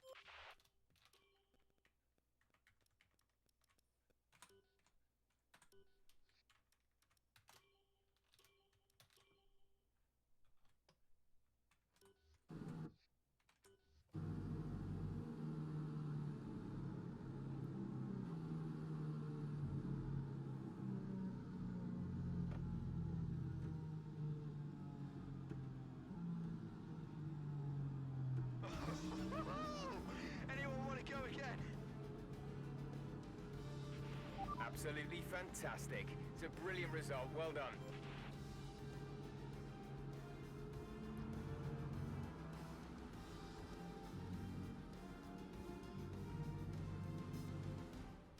It's been a roller coaster season then, but they can go into the winter with their heads held high after an emphatic victory here today. And talk to me, what do you think it was that sealed the win for them? Well, I think it was clear what the main contributing factor out on the track was today: speed. And so after a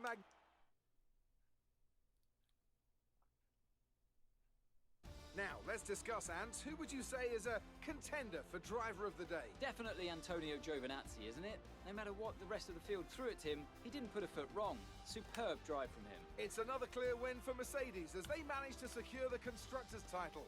An incredible performance for the whole team. Meanwhile, good work from Aston Martin this weekend, who pushed themselves further up the order. Well, Ant, an end to another fantastic And my weekend teammate of just racing. barely Thanks to finishes everyone on the who lead joined lap us, because of what I and was we'll doing see there you at for the end. next one. You know, that was kind of my way of, you know, celebrating, you know, the end of this season.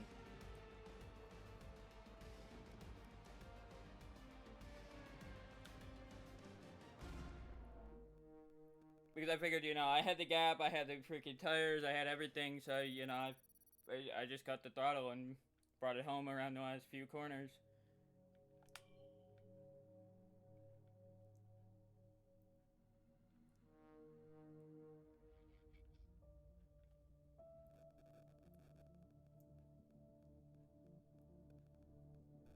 The contract renewal window has opened.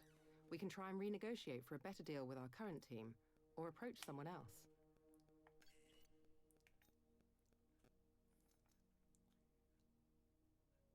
So then add on the 142 there, maybe 80% max would have been what that would have been if I would have ran those other two races on it. Not too bad at all. And look at that. 59%, one single practice gearbox. One of my goals for this season was to do that.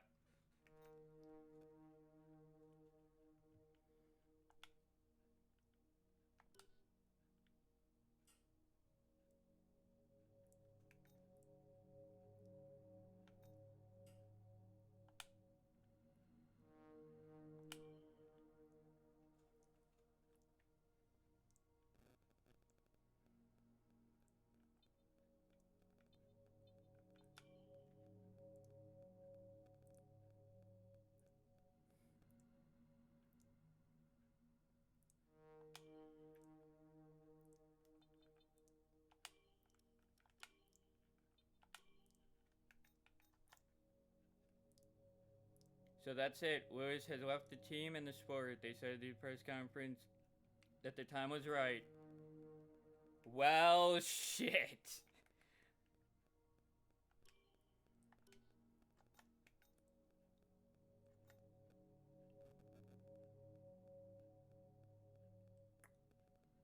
For the first time ever in any of my career saves, Lewis has finally decided to walk away.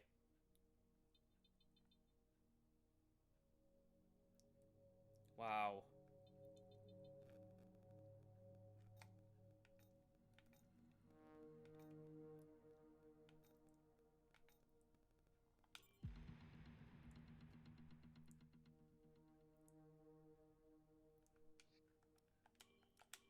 But that's where that save will stay until I get confirmation.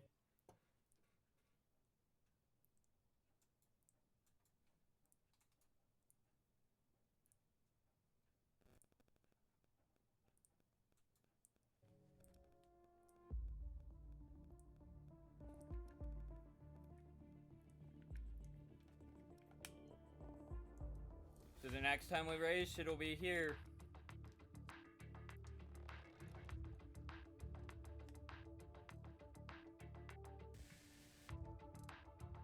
Which has a total of 7 rounds, I believe, set up.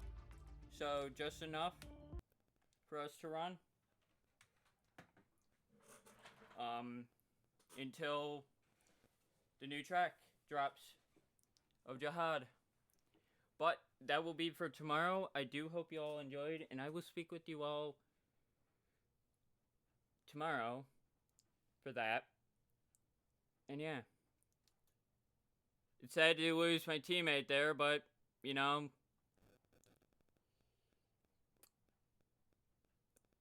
it is what it is.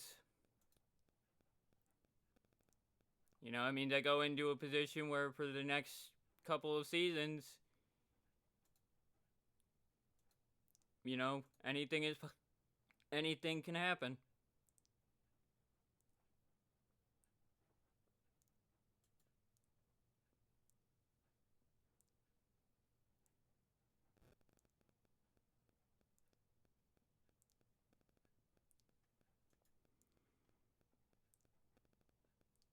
So, yeah, anyway, that will be it for today.